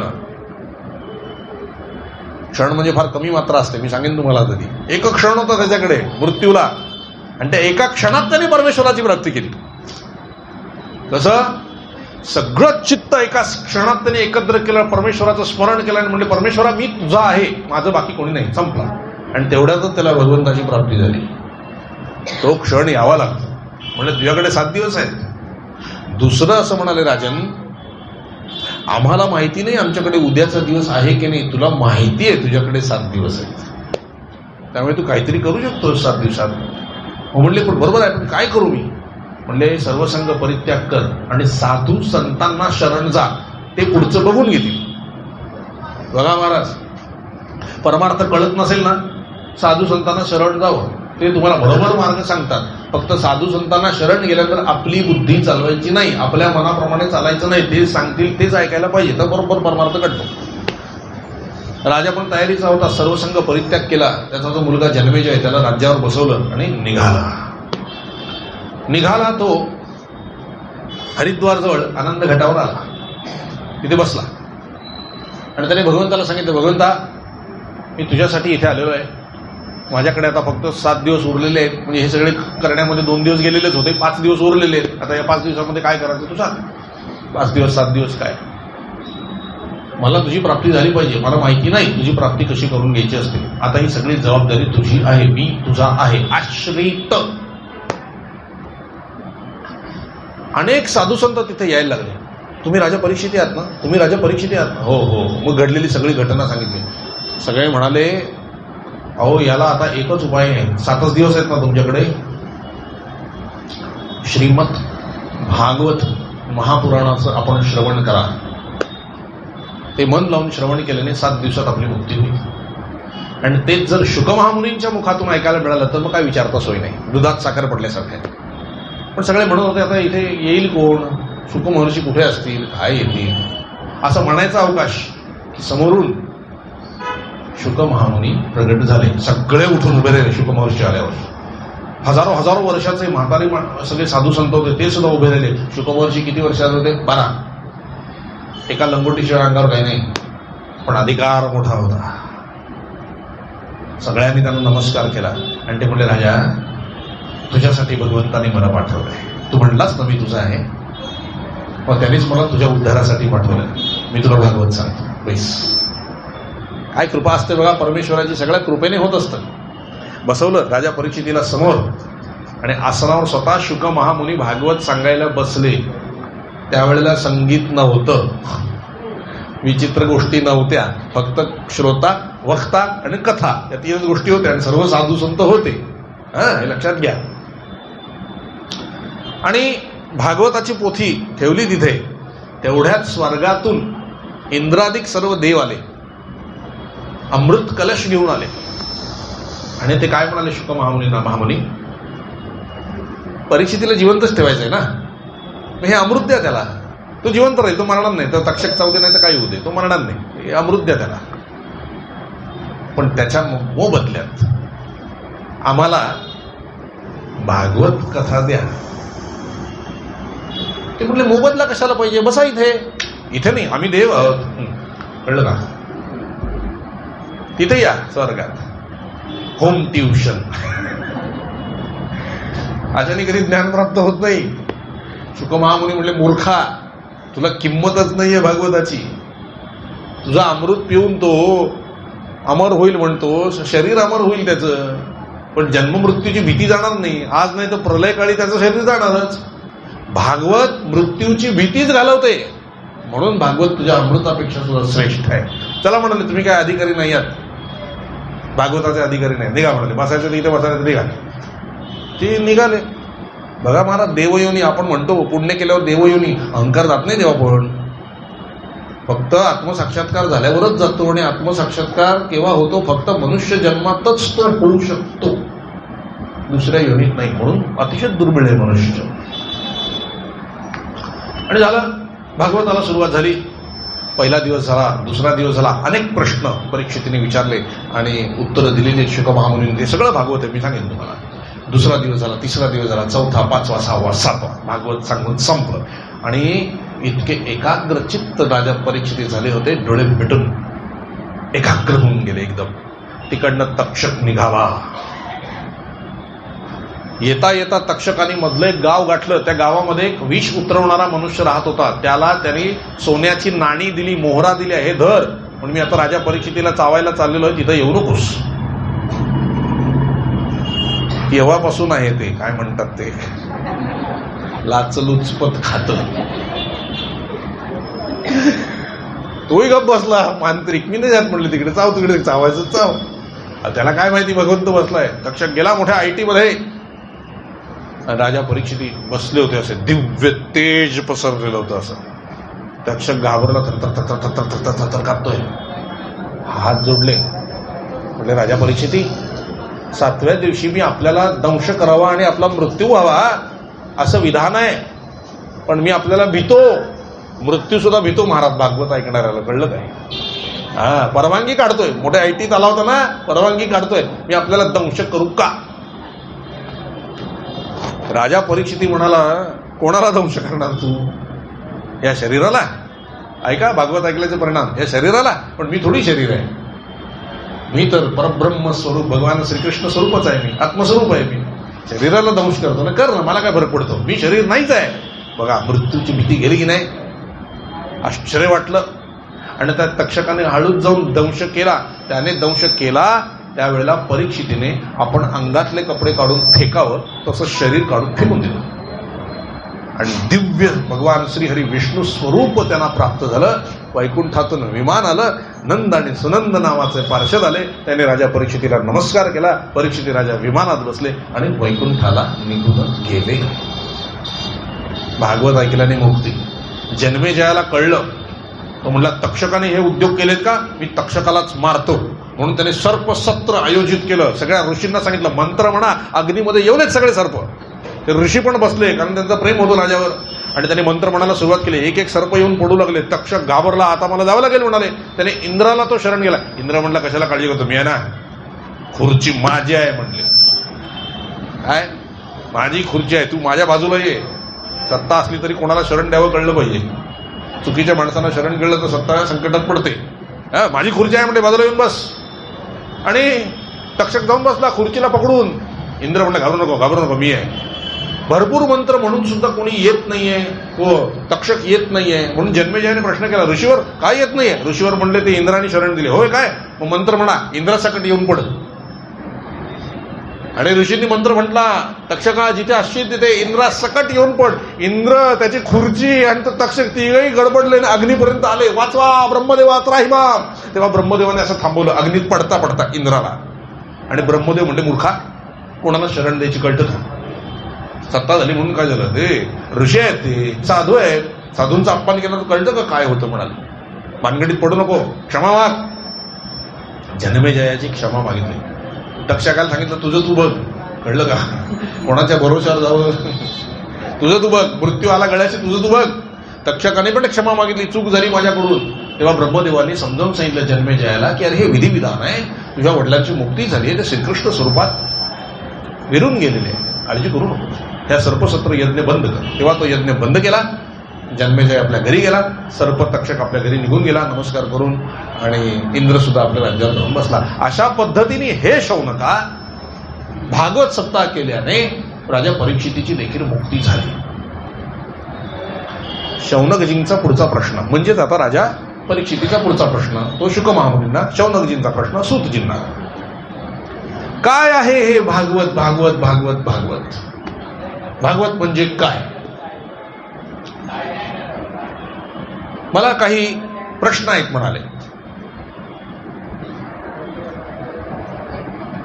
आता वेदांत सुरू होणार. तुमच्या सगळ्या प्रश्नांची आता तुम्हाला उत्तरं मिळणार. ज्यांना झोप लागत नाही त्यांनी गाढ झोपून घ्या. वेदांत सुरू होतोय आता. प्रश्न विचारले, भगवंत म्हणजे काय? देव म्हणजे काय? जीव म्हणजे काय? शिव म्हणजे काय? विष्णू कोण? ब्रह्मा कोण? श्रीकृष्ण कोण? आपण कोण? सगळं सांगा म्हणाले. नेमकं ही सृष्टी उत्पन्न कशी झाली? का उत्पन्न झाली? या सृष्टीत निर्माण होणारा पहिला कोण? आले सगळे प्रश्न. आता उत्तर आहे का? भगवंत कसा निर्माण झाला? मूळचा भगवान म्हणजे आत्मा. हे मी कालच तुम्हाला परवा सांगितलं. ओम नमो जी आज्ञा, ओम नमो जी आद्या वेद प्रतिपाद्या, जय जय सौम्यद्या आत्मरूपा. आत्मा हाच परमात्मा आहे. आत्मा कोणी बघितलाय का? भूत नाही विचारत तू, इथे भूतबीत काय नसतं. आत्मा असतो. आत्मा हा आपलाच असतो. आपणच आहोत ते. आपण आत्मस्वरूप आहोत. आत्म्याचं वर्णन शास्त्र काय सांगतात? अग्नी त्याला जाळू शकत नाही, पाणी त्याला भिजवू शकत नाही, तो कधी वृद्ध होत नाही, तो कधी जन्माला येत नाही, तो कधी मरत नाही, जो सतत आहे तो आत्मा. ठीक आहे. मग हा आत्मा कुठे आहे? प्रश्न असा आहे, आत्मा कुठे नाही? तो सगळीकडे भरलेला आहे, व्यापलेला आहे. कणाकणात तो भरलेला आहे. आत्मा भरलेला आहे म्हणजे देव भरलेला आहे. याला ज्ञानेश्वरीत अतिशय सुंदर ओवी आहे. ही नास्तिक लोकांना काय म्हटलंय बघा माऊलीने. ओवी नीट ऐका म्हणजे समजेल. हे आत बाहेर मिया कोंदले, भगवान सांगतायत. हे आत बाहेर मिया कोंदले, हे जग निखळ माझेची बोतले, तरी कैसे कर्म तया आडाले, जे मीची नाही म्हणती. कळलं? बिंडोक. अशा लोकांना काय म्हणायचं? लोक त्यांना नास्तिक म्हणतात, आपण त्यांना डोक म्हणू शकतो. हे आत बाहेर मिया कोंदले, हे जग निखळ माझेची ओतले, तरी कैसे कर्म तया आडाले. काय कर्म दरिद्री माणूस आहे, जे मीची नाही म्हणते. भगवंत सुद्धा म्हणतात मी नाही म्हणतो. मग सगळं चालवतंय कोण? आत्मा. कुठे भरलाय? कसा भरलाय? नीट आहे का? आज वेळ लागेल आणि एवढं पाहून टाकून सांगून नाही होणार, पण असं जेवढं होईल तेवढं पटापट आपण बघू, कारण आपल्याला पुढे जायचं आहे.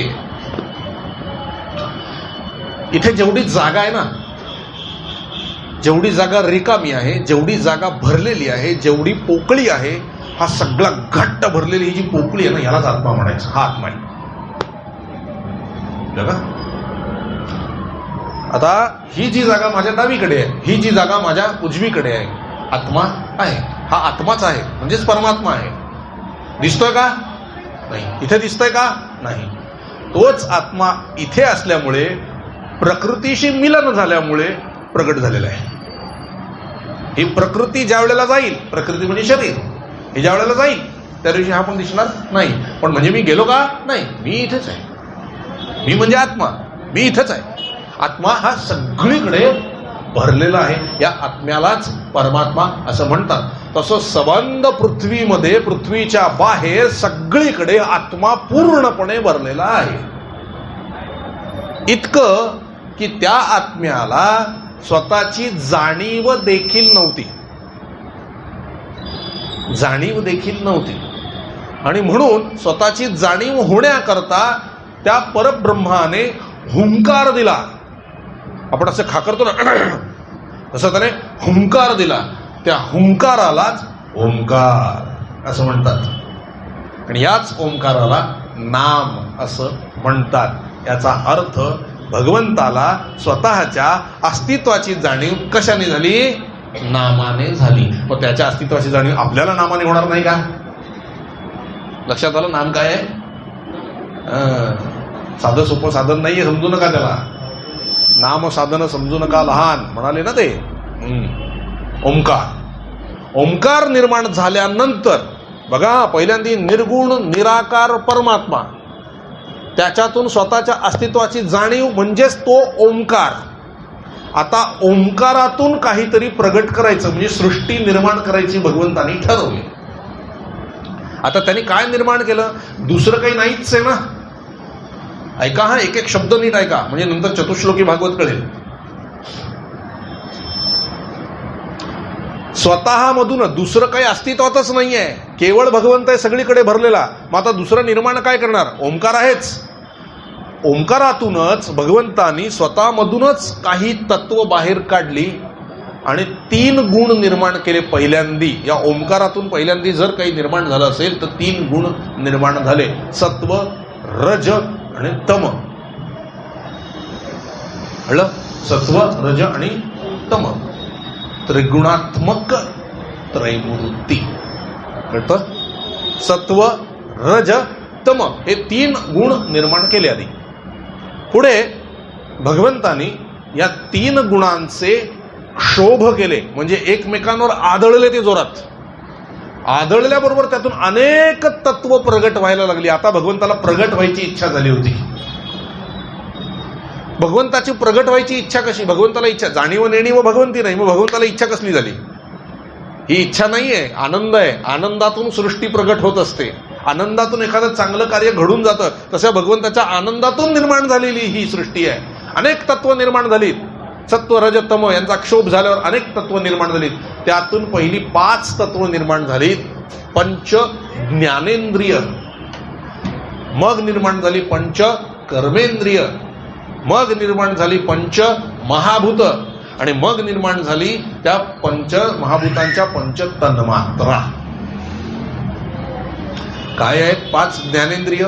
ज्या इंद्रियांनी ज्ञान होतं त्याला ज्ञानेंद्रिय असं म्हणतात. कान, नाक, डोळे, जीभ आणि त्वचा यांनी ज्ञान होतं की नाही? हे आहेत 5 ज्ञानेंद्रिय. मग आहेत 5 कर्मेंद्रिय. कुठली आहेत? ज्या इंद्रियांनी कर्म केलं जातं त्याला कर्मेंद्रिय म्हणतात. कुठले आहेत कर्मेंद्रिय? हात, पाय, उपस्थ पायू म्हणजे जिथून मल बाहेर टाकला जातो ते उपस्थ पायू, आणि वाणी. वाणी हे कर्म आहे. हे झाले 5 कर्मेंद्रिय. आता पंचमहाभूत: पृथ्वी, जल, अग्नी, वायू, आकाश, आणि त्यांच्या तन्मात्रा: शब्द, स्पर्श, रूप, रस, गंध. लक्षात आलं? ह्या 20 तत्वांनी एक शरीर तयार केलं भगवंताने, ढाचा शरीर तयार केलं. या सगळ्या 20 तत्वांमधून नाक कान डोळे वगैरे सगळं आलंच ना. म्हणतात ना मी 5 ज्ञानेंद्रिय कर्मेंद्रिय 5 पंचमहाभूत आणि तन्मात्रा याच्यातून एक शरीर तयार केलं आणि स्वतःच्याच एका तत्वातून त्या शरीराला राहण्यासाठी जागा म्हणून एक अंड तयार केलं. त्या अंड्यामध्ये हे शरीर होतं आणि हे पाण्यामध्ये ठेवलं. बाहेर सुद्धा पाणी आहे पृथ्वीच्या बाहेर, त्या पाण्यामध्ये ठेवलं. ते शरीर हलेना डुलेना. लक्षात घ्या किती तत्व आली आहेत? 20 तत्व आलेली आहेत. तीच 20 तत्व आपल्यामध्ये पण आहेत. ज्ञानेंद्रिय आहेत, कर्मेंद्रिय आहेत, पंचमहाभूतांनी बनलंय शरीर आणि 5 तन्मात्रा पण आहेत. आपल्याला कळतं ना शब्द स्पर्श रूप रसगंध येतो ना सुगंध. म्हणजे आपण कसले बनलेलो आहोत, हे मटेरियल काय आहे, ही 20 तत्व आहेत.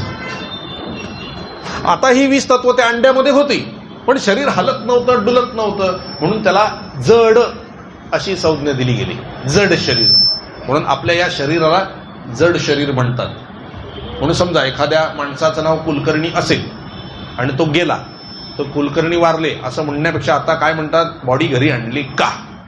म्हणजे कुलकर्णी गेले, आत्मा होता कुलकर्णी, कळलं. राहिलं काय 20 तत्व, त्याला म्हणायचं बॉडी. आपण काय म्हणतो, बॉडी घरी आणली का. हे जड शरीर आहे. हे बनतं जातं, बनतं जातं, आपण ते नाही होत. ते शरीर हलत नव्हतं, डुलत नव्हतं, चालत नव्हतं. म्हणले भगवंताने विचार केला, आता हे हलेल कसं, चालेल कसं. म्हणले हे जड शरीर आहे, आपण थोडं याला सूक्ष्म केलं पाहिजे. म्हणून सूक्ष्म वस्तू त्याच्यामध्ये टाकल्या. काय टाकल्या? मन, बुद्धी, चित्त, अहंकार. हे 4 सूक्ष्म शरीर म्हणतात याला. हे सूक्ष्म शरीर जड शरीरामध्ये टाकलं, तरीही हालचाल झाली नाही. भगवंताला असं वाटलं की अरे जड शरीर होतं, हालत नव्हतं, कळलं. जडत्वाचा नियम आहे, ढकलल्याशिवाय जात नाही, है ना. जड शरीर होतं, स्वतःहून हल्लं नाही. मी आता सूक्ष्म शरीर टाकलं तरी हले ना. आता म्हणले मला स्वतःचाच अंश म्हणून जायला पाहिजे, म्हणून मोठा स्वतःचा अंश काढला आणि 25वे तत्व म्हणून स्वतः जाऊन बसल्याबरोबर शरीर हालचाल करू लागलं. तो 25वे तत्व म्हणजे भगवंत, परमात्मा म्हणजे आत्मा, म्हणजे तुम्ही आणि मी. कळलं. आपण कोण आहोत? त्या भगवंताचे अंश आहोत. आणि म्हणूनच भगवंत कसा आहे, आनंद स्वरूप, प्रेम स्वरूप, शांत स्वरूप. ह्याच गोष्टी आपल्याला पण हव्याशा वाटतात, कारण आपण त्याचे अंश आहोत.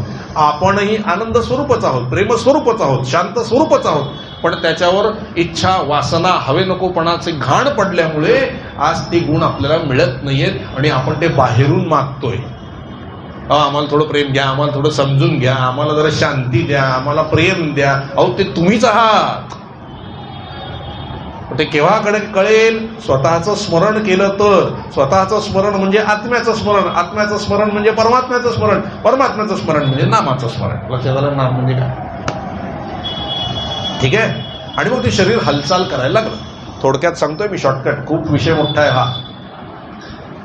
आणि मग हजारो वर्ष त्या पाण्यामध्ये पडून होतं ते अंड. त्या पाण्याला नार असं म्हणतात. म्हणून ते अंड फोडून जेव्हा तो पुरुष बाहेर पडला तेव्हा त्याला नारायण असं म्हटलं गेलं. तोच या पृथ्वीवरचा पहिला विराट पुरुष भगवान श्रीहरी विष्णू नारायण.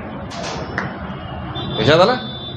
म्हणजे निर्गुण निराकार परमात्मा, मग नाम म्हणजे ओंकार, आणि मग सगुण स्वरूप भगवंताचं सगुण स्वरूप पहिलं विष्णू नारायण. इथपर्यंत कळलं? आता पुढे काय झालं? बराच वेळ भगवान विष्णू असेच पौडलेले होते त्या पाण्यामध्ये. मग तो शेष आला, त्या ठिकाणी शेष तयार झाला, त्यांच्या संरक्षणाकरता सगळं बाकीचं आलं. मग नाभीमधून कमळ बाहेर आलं. ते कमळ हळूहळू हळूहळू हळू उमललं आणि त्या कमळामध्ये ब्रह्मदेव प्रगट झाले. भगवान विष्णूच ब्रह्माचं रूप घेऊन प्रगट झाले. प्रगट झाल्यानंतर त्या ब्रह्मदेवाला कळेना आपण कुठून आलोय, नेमकं आपलं अस्तित्व काय आहे. म्हणून जिथून आला होता तिथेच जाण्याचा त्यांनी प्रयत्न केला, पण जाता येईना, कळेना.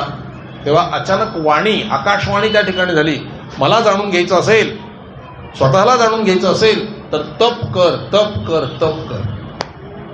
बसून त्यांनी तपश्चर्या करायला सुरुवात केली, म्हणजे हातात माळ जप करायला सुरुवात केली. भरपूर जप झाल्यानंतर मग भगवान श्रीहरी विष्णू त्यांच्या समोर प्रगट झाले.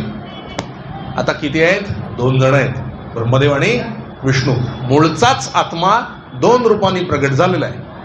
आता भगवान विष्णू काय सांगतायत? ब्रह्मदेवा, आता तू सृष्टी निर्माण कर, पण सृष्टी निर्माण करण्याआधी मी जे उपदेश तुला करतोय भागवताचा तो लक्षात घे. तो जर उपदेश लक्षात ठेवलास तर तुला मोह होणार नाही, आणि मोह नाही झाला तर तू केलेली निर्माण केलेली प्रजा आणि तुम्ही दोघे वेगळे राहू शकाल, नाहीतर त्यांच्याच शोकामध्ये बुडून मरशील. आपणही प्रजा निर्माण करतो, पण आपल्यामध्ये मोह असतो, त्यामुळे आपल्याच मुलाबाळांच्या नातेवाईकांच्या मोहामध्ये तडफडून आपण मरतो. जर भागवत ऐकलं तर प्रजा निर्माण करतानाही मोह निर्माण होणार नाही, अलिप्तपणे राहू शकू आपण. लक्षात येत आहे तुमच्या? हा, हेच ब्रह्मदेवाला सांगतोय. म्हटलं असं कुठलं भागवत आहे? मूळ चतुश्लोकी भागवत आहे, 4 श्लोकांचं भागवत आहे. एकदम शॉर्टकट मारतोय मी आज, नाही तर याला 4-5 दिवस लागतात, काय करू. चतुश्लोकी भागवत आहे, 4 श्लोकी भागवत. याचा विस्तार किती आहे? व्यासांनी केलेला 18,000 श्लोक केलेले आहेत. हे ते भागवत आहे. मूळ श्लोक 4 श्लोकांचाच भागवत आहे, मूळ भागवत. आणि ते जर लक्षात ठेवलं ना महाराज, तर जसं ब्रह्मदेवाला मोह होत नाही तसं आपल्याला होणार नाही. गंमत अशी आहे, इथून बाहेर पडल्यावर आपण विसरतो. म्हणून पुन्हा पुन्हा भागवत ऐकावं, म्हणजे ते ठसलं पाहिजे. काय आहे त्या भागवताचा, चतुश्लोकी भागवताचा पहिला श्लोक? अहमेवा समेवाग्रे नान्यत यत् सदसत् परम. म्हणजे काय? मी, हे बघा काय सांगतोय भगवंत, जेव्हा काहीही नव्हतं तेव्हाही मी होतो, निर्गुण निराकार परमात्मा. लक्षात आलं? आता लिंक करू आपण ते. आता त्यावेळेला जड आणि सूक्ष्म आणि याचं कारण असणारं अज्ञान तेही नव्हतं, फक्त मी होतो म्हणाले सुरुवातीला, बाकी काही नव्हतं, निर्गुण निराकार परमात्मा. आता जी सृष्टी दुर्गोच्चर होतीये, दिसती आहे, सगळी सृष्टी प्रगट झालेली दिसते, ते सुद्धा मीच आहे. माझ्यातनंच निर्माण झालंय ना, दुसरं कुठून निर्माण झालंय? सगळी पंचतत्व ही जी सगळी कुठून आली? ही भगवंतातूनच झालेली आहे. म्हणून जे प्रगट दिसतंय ते देखील मीच आहे. आणि म्हणाले ह्याचा विनाश झाल्यानंतर सुद्धा जे काही उरेल ते सुद्धा मीच आहे. आता बघा, निर्गुण निराकार परमात्मा प्रगट दिसतोय, संपल्यावरती उरला कोण? तोच. लक्षात येतोय तुमच्या? ब्रह्म सत्यम जगन मिथ्या. याचा अर्थ काय आहे? जगाला मिथ्या का म्हटले? मी म्हटलं जग खरं आहे, हे काय सगळे दिसतायत, काही दिवसांनी नाहीसे होतील. असे किती नाहीसे झाले आतापर्यंत आपल्या डोळ्यासमोर, झाले की नाही? म्हणजे ते सत्य आहे का? पाण्यावर बुडबुडा आला आणि तो गेला, तो बुडबुडा सत्य आहे का? तो पाणी सत्य आहे, हे जसं आहे. म्हणून ब्रह्म सत्यम जगन मिथ्या.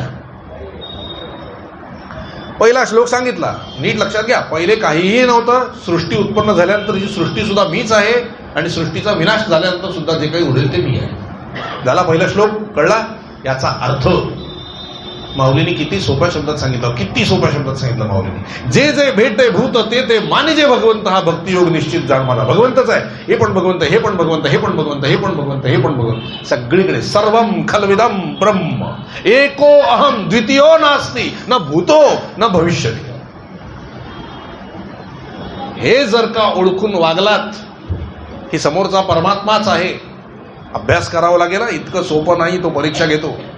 खरंच ओरिजिनली परमात्माच आहे समोरचा, पण तो भाव तुमच्यात दृढ व्हायला पाहिजे. तो झाला की समोरच्याची रिॲक्शन तुमच्याविषयी बदलेल,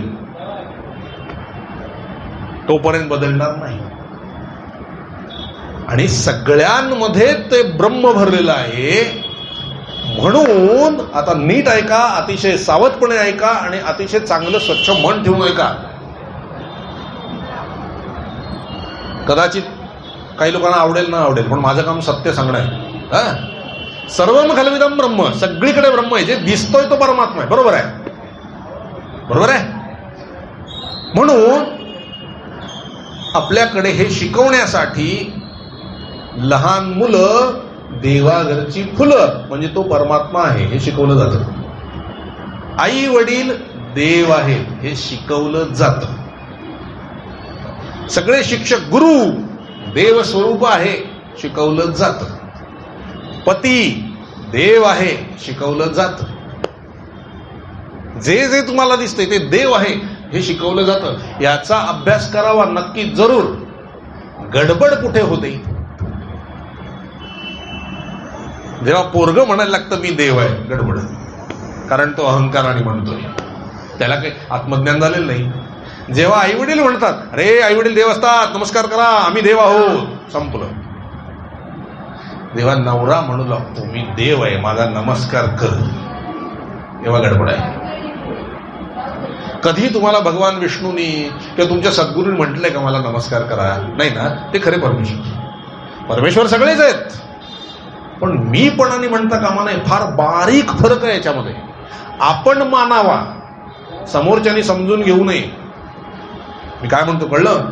समोरच्यानी समजून घेणं म्हणजे देहबुद्धी वाढवणं आहे, म्हणजे भगवंताच्या विरोधात गेल्यासारखं आहे ते. आपण समोरच्यात भगवंत बघितलं म्हणजे माझ्यातही तो आहे, तो आहे. अहम ब्रह्मास्मी म्हणण्यापेक्षा तत्वमसी म्हणणं जास्त चांगलं.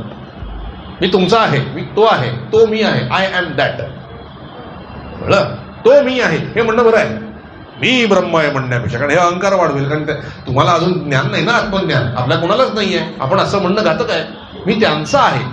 म्हणून ते काय म्हणले, सगळे साधू संत एकच सांगतात, म्हणा मी रामाचा आहे, मी कृष्णाचा आहे, मी पांडुरंगाचा आहे. मग सारखं मी रामाचा आहे, रामाचा आहे, रामाचा आहे, मी रामाचा आहे असं म्हणत गेलात की राम तुम्ही व्हाल.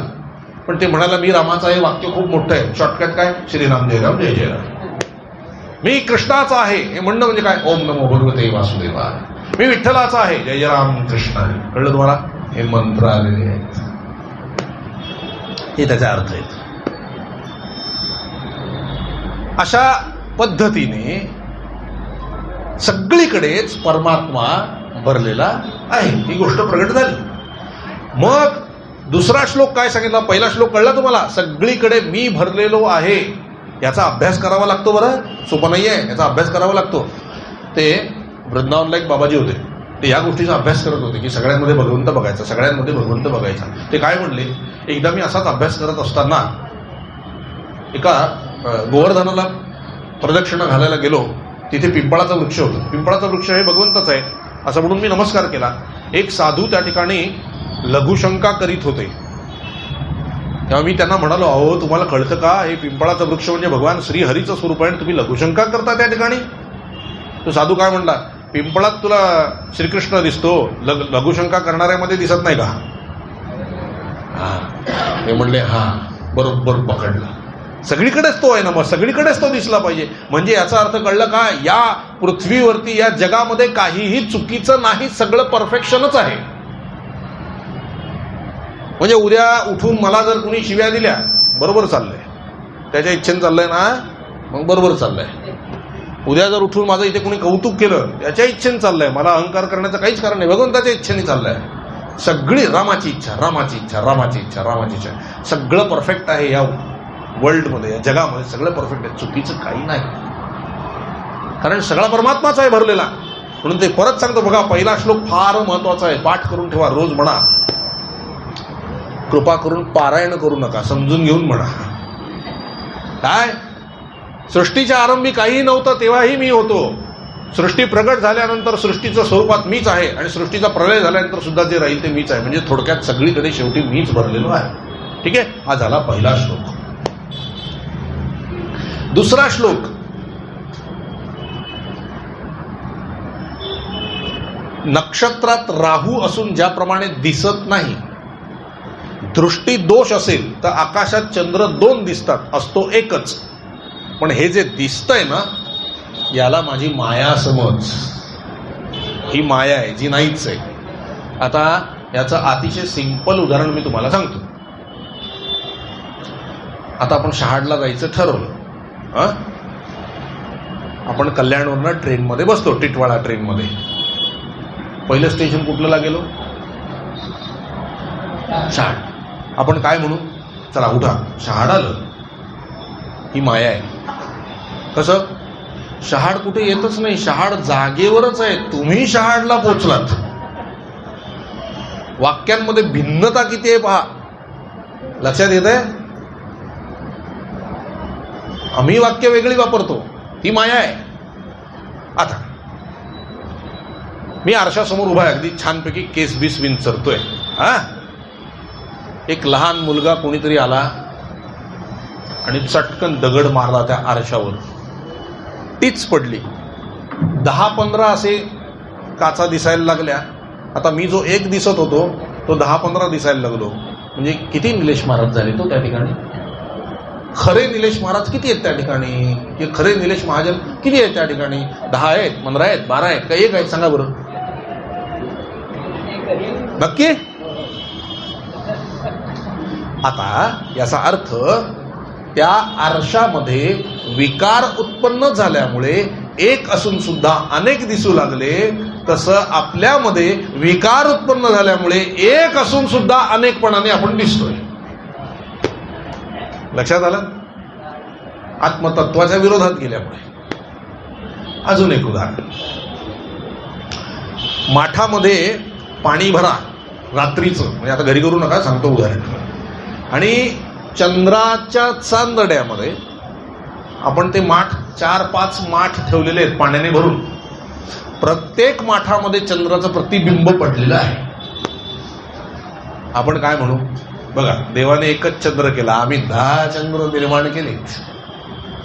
वेडेपणाचं आहे की नाही? 10 चंद्र आहेत की एकच आहे? तुम्ही म्हणाल 10 माठामध्ये चंद्राचं प्रतिबिंब म्हणजे 10 चंद्र झाले की नाही? 10 चंद्र नाही आहेत. मूळचा किती आहे? 1 आहे. हे प्रतिबिंब आहे. तसा मूळचा बिंब परब्रह्म आहे. हे सगळं प्रतिबिंब आहे. अनेक वेगवेगळे माठ आणि त्याच्यामध्ये पडलेलं परमेश्वराचं प्रतिबिंब म्हणजे आत्मा, मूळ म्हणजे परमात्मा. कळलं? आहोत आपण एकच. आणखी प्रमाण काय? आत्ता सगळ्यांचं लक्ष इकडे आहे की पुढचं वाक्य काय येणार आहे. म्हणजे तुम्ही सगळे एकपणाने आहात की नाही आत्ता इथे? दुसरे विचार नाही आहेत तुम्हाला कुठले. सगळे भागवत ऐकायला बसलेला. एकपणा, अनेकातून एकपणा. लक्षात आलं? म्हणून विकार उत्पन्न झाल्यामुळे एक असून सुद्धा आपण अनेक दिसतोय. विकार नाहीसे करा म्हणजे एक दिसायला लागेल. कसं दिसेल?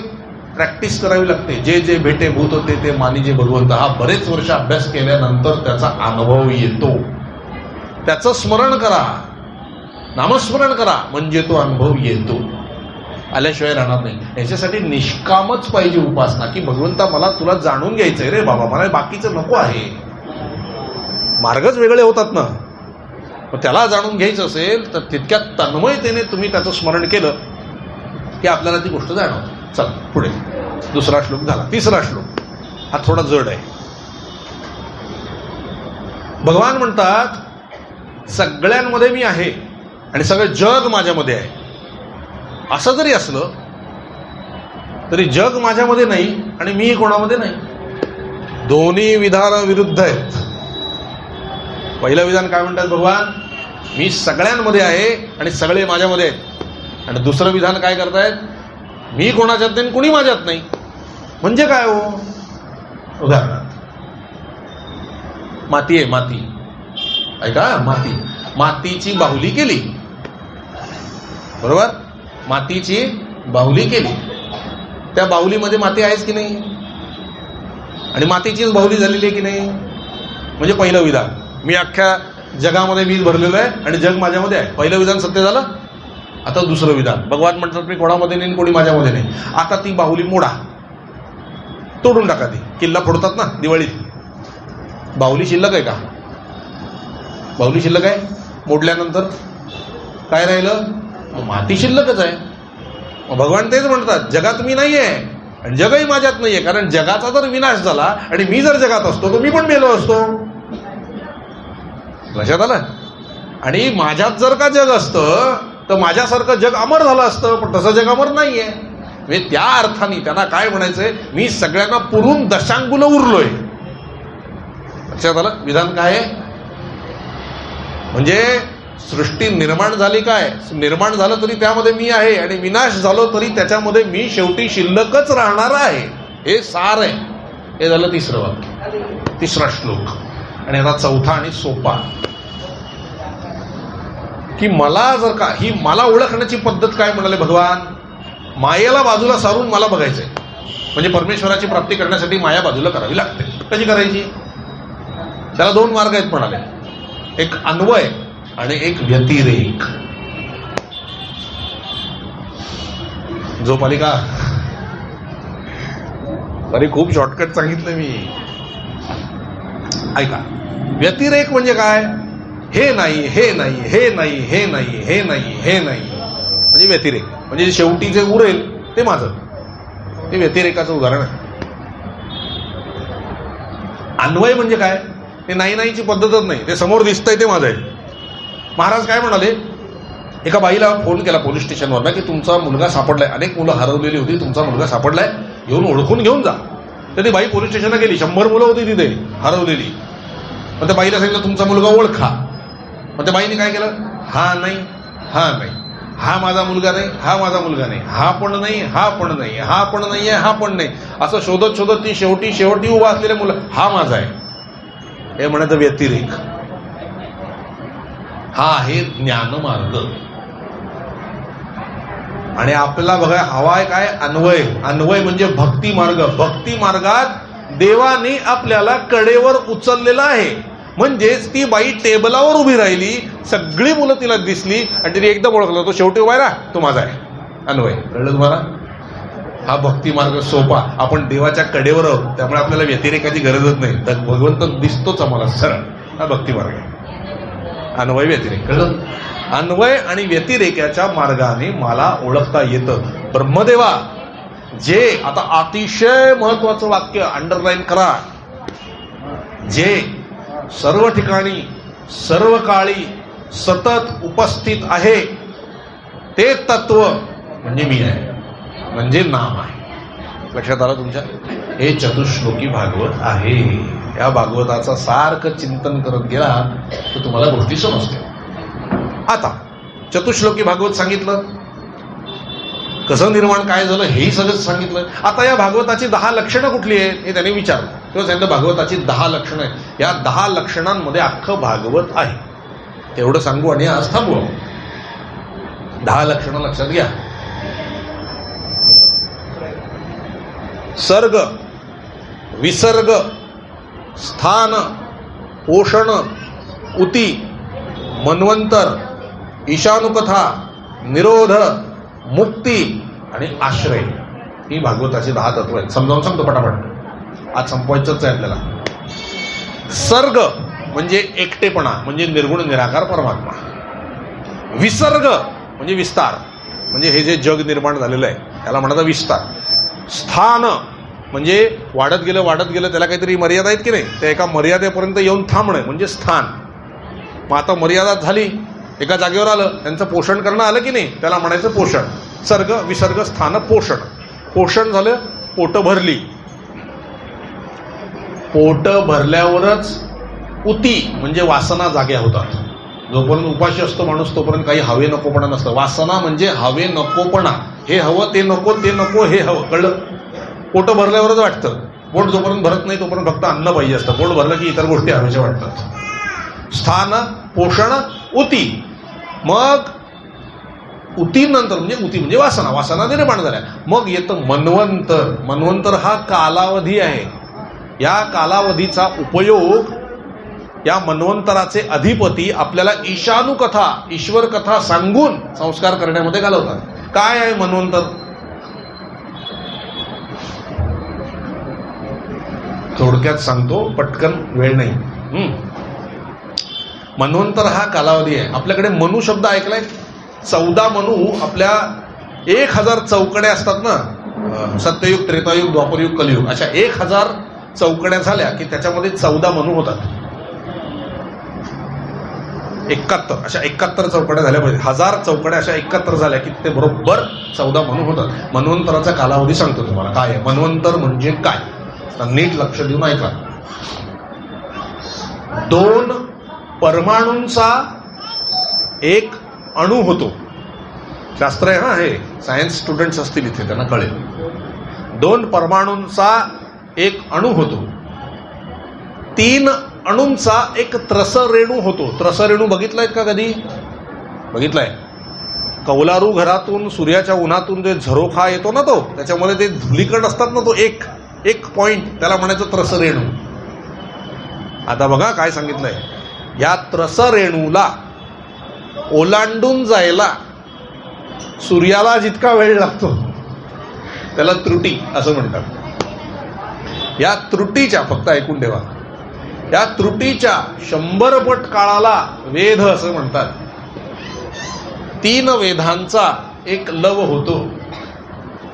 3 लवांचा एक निमिष होतो. 3 निमिषांची एक काष्ठा होते. 15 काष्ठांचा एक लघु होतो. त्या 3 लघूंचा एक नाडिका होते आणि 2 नाडिकांचा एक मुहूर्त होतो आणि 3 मुहूर्तांचा एक प्रहर होतो. 3 तास. प्रहर म्हणजे 3 तास. असे आपल्याकडे प्रहर किती आहेत? 8. अष्टो प्रहर. 8 प्रहर आहेत. 4 प्रहर दिवसाचे, 4 प्रहर रात्रीचे. 8 प्रहर होतात. अष्टो प्रहर. असा एक दिवस, एक रात्र मनुष्याचे असते. असे 7 दिवसाला एक आठवडा होतो. अशा 15 दिवसाला एक 15वडा होतो. बरोबर आहे? 15 दिवस म्हणजे 15वडा म्हणतो आपण. असे 2 15वड्यांचा एक महिना होतो. ते 2 15वडे म्हणजे शुक्ल आणि कृष्ण. शुक्ल आणि कृष्ण असे 2 15वडे असतात आपल्याकडे. हा 15 दिवसाचा एक दिवस पितरांचा असतो आणि उरलेल्या 15 दिवसांचा एक रात्र पितरांची असते. म्हणजे महिन्यातला पितरांचा एक दिवस आणि एक रात्र म्हणजे आपल्याकडचं एक महिना. शुक्ल म्हणजे दिवस आणि कृष्ण म्हणजे पितरांची रात्र. जो कृष्ण आठवडा असतो ना, 15वडा, तो त्यांची रात्र असते पितरांची, आणि जो शुक्ल 15वडा असतो ना, तो त्यांचा दिवस असतो. म्हणून आपल्याकडे 15 दिवसांच्या श्राद्धाची पद्धत आहे. म्हणजे काय, इथे तुम्ही म्हणाल 15 दिवसांनी का श्राद्ध करायचं? त्यांचा तो दिवस आहे म्हणजे त्यांना दिवसा भोजन मिळतं आणि पुढच्या 15 दिवसांनी श्राद्ध केलं की त्यांना रात्रीचं भोजन मिळतं. अशी आपल्याकडे संकल्पना आहे. लक्षात आलं? असा झाला आपला एक महिना.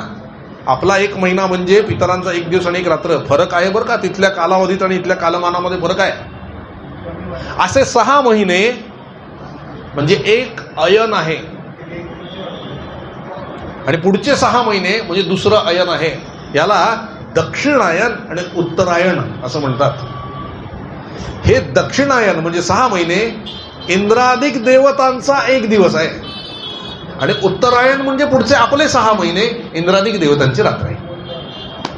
याला म्हणायचं दक्षिणायन आणि उत्तरायण. उत्तरायण म्हणजे सकाळ, दक्षिणायन म्हणजे रात्र. असं एक वर्ष आपलं म्हणजे देवतांचा एक दिवस, इंद्रादिक देवतांचा एक दिवस. असं इंद्रादिक देवतांचे 100 वर्ष आयुष्य आहे. असे 100 वर्ष इंद्रादिक देवतांचे म्हणजे ब्रह्मदेवाचा एक दिवस. लक्षात आलं? आणि तेवढीच ब्रह्मदेवाची एक रात्र. असं ब्रह्मदेवाचं 100 वर्ष आयुष्य आहे. असे ब्रह्मदेवाचे 100 वर्ष आयुष्य झालं की एक दिवस शिवाचा आणि एक रात्र शिवाची. कळलं? असं शिवाचं 100 वर्ष आयुष्य आहे. असे शिवाचे 100 वर्ष आयुष्य म्हणजे विष्णूचा एक क्षण आहे, पल. आपण डोळे मिचकावतो ना, तेवढा काळ म्हणजे याची एवढी वर्ष. हा कालावधी आहे. याला म्हणायचं मन्वंतर. या मन्वंतरामध्ये ब्रह्मदेवाच्या एका दिवसामध्ये 1000 चौकड्या होतात. सत्ययुग, त्रेतायुग, द्वापरयुग, कलियुग असे एक चौकडी, अशा 1000 चौकड्या होतात. त्याच्यामध्ये 14 मनू होतात. एवढं राज्य आहे. आता कुठलं मन्वंतर चाललंय? वैवस्वत मन्वंतर चाललंय. स्वयंभू मन्वंतर होऊन गेलंय. आता दुसरा मनू चालू आहे. 14 बाकी आहे पुढचे. लक्षात येते का बघा? परार्ध. आणि असे 100 ब्रह्मदेव त्या ऋषींनी पाहिलेले आहेत. लोमश ऋषींनी डोळ्यासमोर. म्हणजे ऋषी काय असले पाहिजे आपण विचार करा. असो, याला म्हणायचं मनवंतर. या मनवंतराच्या कालावधीचा उपयोग करून ईशानू कथा सांगितल्या जातात. ईश्वर कथा सांगितल्यामुळे चित्तवृत्तींचा निरोध होतो. चित्तवृत्तींचा निरोध म्हणजे काय? कुठलेही विचार मनामध्ये येत नाहीत. आत्ता भागवत ऐकत असताना दुसरे विचार येत आहेत का मनामध्ये? नाही. म्हणजे चित्तवृत्तींचा ऑटोमॅटिक निरोध यालाच योग म्हणतात. म्हणून श्रवणात सगळे योग येतात, स्मरणात सगळे योग येतात. हे आहे भक्ती, ही भक्ती आहे. लक्षात आलं तुमच्या? ईशानू कथा, ईशानू कथेमुळे संस्कार होतात, चित्तवृत्तींचा निरोध होतो. आणि मग अशा पद्धतीने चित्तवृत्तींचा निरोध झाल्यामुळे म्हणजे विचार शून्य अवस्था प्राप्त झाल्यावर काय मिळतं? मुक्ती. सर्ग विसर्ग स्थान पोषण उती मनवंतर ईशानू कथा निरोध मुक्ती. आणि हे सगळ्या 9 गोष्टी कोणाच्या बेसवर चालतात? आधार पाहिजे ना. आता कथा व्हायला मंदिर हे बेस आहे, तरच इथे कथा होते ना. तसं या 9 गोष्टी व्हायला बेस काय आहे? आश्रय. आणि आश्रय कोण आहे? श्रीहरी, पांडुरंग, परमात्मा, आत्मा, परमात्मा. लक्षात आलं तुमच्या? आश्रय ही गोष्ट फार महत्वाची आहे. खूप साधना करा, पण ज्याला करता येत नाही ना त्याने म्हणा, भगवंता मी तुझा पूर्ण आश्रित आहे. लहान मूल जसं आई वडिलांवर पूर्णपणे अवलंबून असतं तसं तुम्ही जर भगवंतावर अवलंबून राहिलात तर त्याला तुमचं सगळं करावं लागतं. हे मी तुम्हाला अनुभवाने सांगतोय. काही करू नका, पडून राहा नुसते आश्रित. भगवंता आम्ही तुझा आश्रित आहे, भगवंता आम्ही तुझा आश्रित आहे, भगवंता आम्ही तुझा आश्रित आहे. तू बघ, आमचं सगळं तूच आहेस. आश्रित म्हणजे दुसरं काही नाही. त्या लहान मुलाच्या हातात तुम्ही पैसे दिले तर तो नोट चुरगळून फेकून देतो. आश्रित होणं म्हणजे करता आलं पाहिजे. ते नोटा दिल्या तर चुरगळून टाकता आले पाहिजेत. म्हणजे त्याच्यातली आसक्ती नाहीशी झाली पाहिजे हे सांगायचंय मला. एक आई वडील सोडले तर त्या मुलाला दुसरं काही नको असतं. तद्वत आपण भगवंताच्या आश्रित होणं म्हणजे भगवंताशिवाय दुसरं मला काहीही नको आहे, मला फक्त तूच पाहिजे आहेस भगवंता, याला म्हणायचं आश्रित होणं. असं जर तुम्ही भगवंताच्या आश्रित झालात तर तो तुम्हाला शेवटपर्यंत सांभाळतो. आणि तुमच्या कल्पनाही येणार नाही तुम्हाला, एवढं तुम्हाला तो सांभाळत असतो. तुमचं प्रारब्ध वाटेल ते असो. एका जनार्दनी भोग प्रारब्धाचा, हरिकृपे त्याचा नाश आहे. कृपा कधी होते? आश्रित झाल्यावर. आश्रित होण्यासाठी काय करावं? आवडीने भावे हरी नाम घेसी. लक्षात आलं? लहान मूल ओरडतच असतं की नाही? फक्त रडणं भक्ती आहे हो देवासाठी. तुम्ही रडलात की देव धावत येतो बघा. म्हणून परमार्थिक लोक तुम्हाला फार रडताना दिसतील. रडू देत. रडल्याने भगवंत जवळ येतो. हसत बसलात ना का भगवंत काय म्हणत नाही, चाललंय तुझं, एन्जॉय कर. रडलात की हातची कामं टाकून आई जशी धावत येते तसा भगवंत हातची कामं टाकून धावत येतो. आणि म्हणून कुंती म्हणते मला दुःख दे, कारण दुःख दिले की मी रडेन आणि मी रडले की तू येशील. लक्षात आलं? संकटाशिवाय परमार्थ नाही. गैरसमज काढून टाका. छान छान छान छान नाही. संकटाशिवाय परमार्थच नाहीये. आणि एकदा भगवंत आला की जिथे भगवंत येतो तिथे वैकुंठ म्हणजे दुःख शिल्लक राहत नाही. सगळं सुखमय होऊन जातं, आनंदमय होऊन जातं. आणि तो आनंद मी भोगूनच तुम्हाला सांगतो. आता काहीही करणं राहिलेलं नाही. पडून राहा, पडून राहा, पडून राहा. सगळं होतं. कसं पडावं भगवंताजवळ महाराज? कसं पडावं? हातातला पाण्याने भरलेला तांब्या जर सांडला तो कसा गडगडत जातो तसं पडा, शरण जात असं. हातात ठेवलेली काठी सोडली की ती जशी पडते तसे भगवंताजवळ पडा. आणि कसं पडून राहावं? आपल्या बाथरूमच्या समोर ओलं पोतेर असतं बघा, सहज हलतं का ते? तसे भगवंताच्या चरणी पडून राहा, चिकटून राहा. कल्याण झाल्याशिवाय राहणार नाही. हा मार्ग आहे आनंदाचा. थोडे वर्ष दुःखाचं तुम्हाला रडायला लागेल, पण ती रडलात आणि भगवंत आला ना तुमच्याजवळ की पुढची सगळी वर्ष तुमची आनंदातच जाणार आहेत. हे पक्का आहे, अगदी पक्का, अगदी पक्का अनुभव घेऊन चालतोय तुम्हाला. होणार. वाट बघावी लागते. 50 वर्ष प्रपंच करून जे साधत नाही ते 12 वर्षात भगवंतावर प्रेम केल्याने साधतं लगेच. म्हणून महाराज म्हणले प्रपंचाला जेवढे कष्ट आहेत तेवढे परमार्थामध्ये नाही आहेत. करून बघा हो, आनंदी आनंद आहे. असं हे चतुश्लोकी भागवत, त्याची 10 लक्षणं इथे संपलेली आहेत. आता दुसरा स्कंद संपून तिसरा स्कंद पण थोडा अर्धा सांगितलाय मी. आता थोडासा उरलाय तो तुम्हाला उद्याच्या भागात आपण सांगू. उद्या 3रा, 4था, 5वा, 6वा 4 स्कंद सांगायचा आपण प्रयत्न करू. झालेली सेवा सद्गुरुचरणी समर्पित करतो आणि येथेच काही काळ विराम होतो. जानकी जीवन स्मरण जय जय राम. विठाल विठाल विठाल विठाल विठाल विठाल विठाल विठाल विठाल पुंडलिकावरदे हरी विठ्ठल श्री ज्ञानदेव तुकाराम पंढरीनाथ महाराज की जय. सद्गुरुनाथ महाराज की जय. जय जय रघुवीर समर्थ श्री अनंत कोटि ब्रह्मांड नायक राजाधिराज सच्चिदानंद सद्गुरु श्री ब्रह्म चैतन्य महाराज की जय.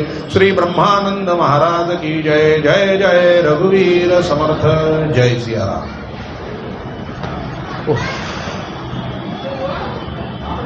आरतीची तयारी.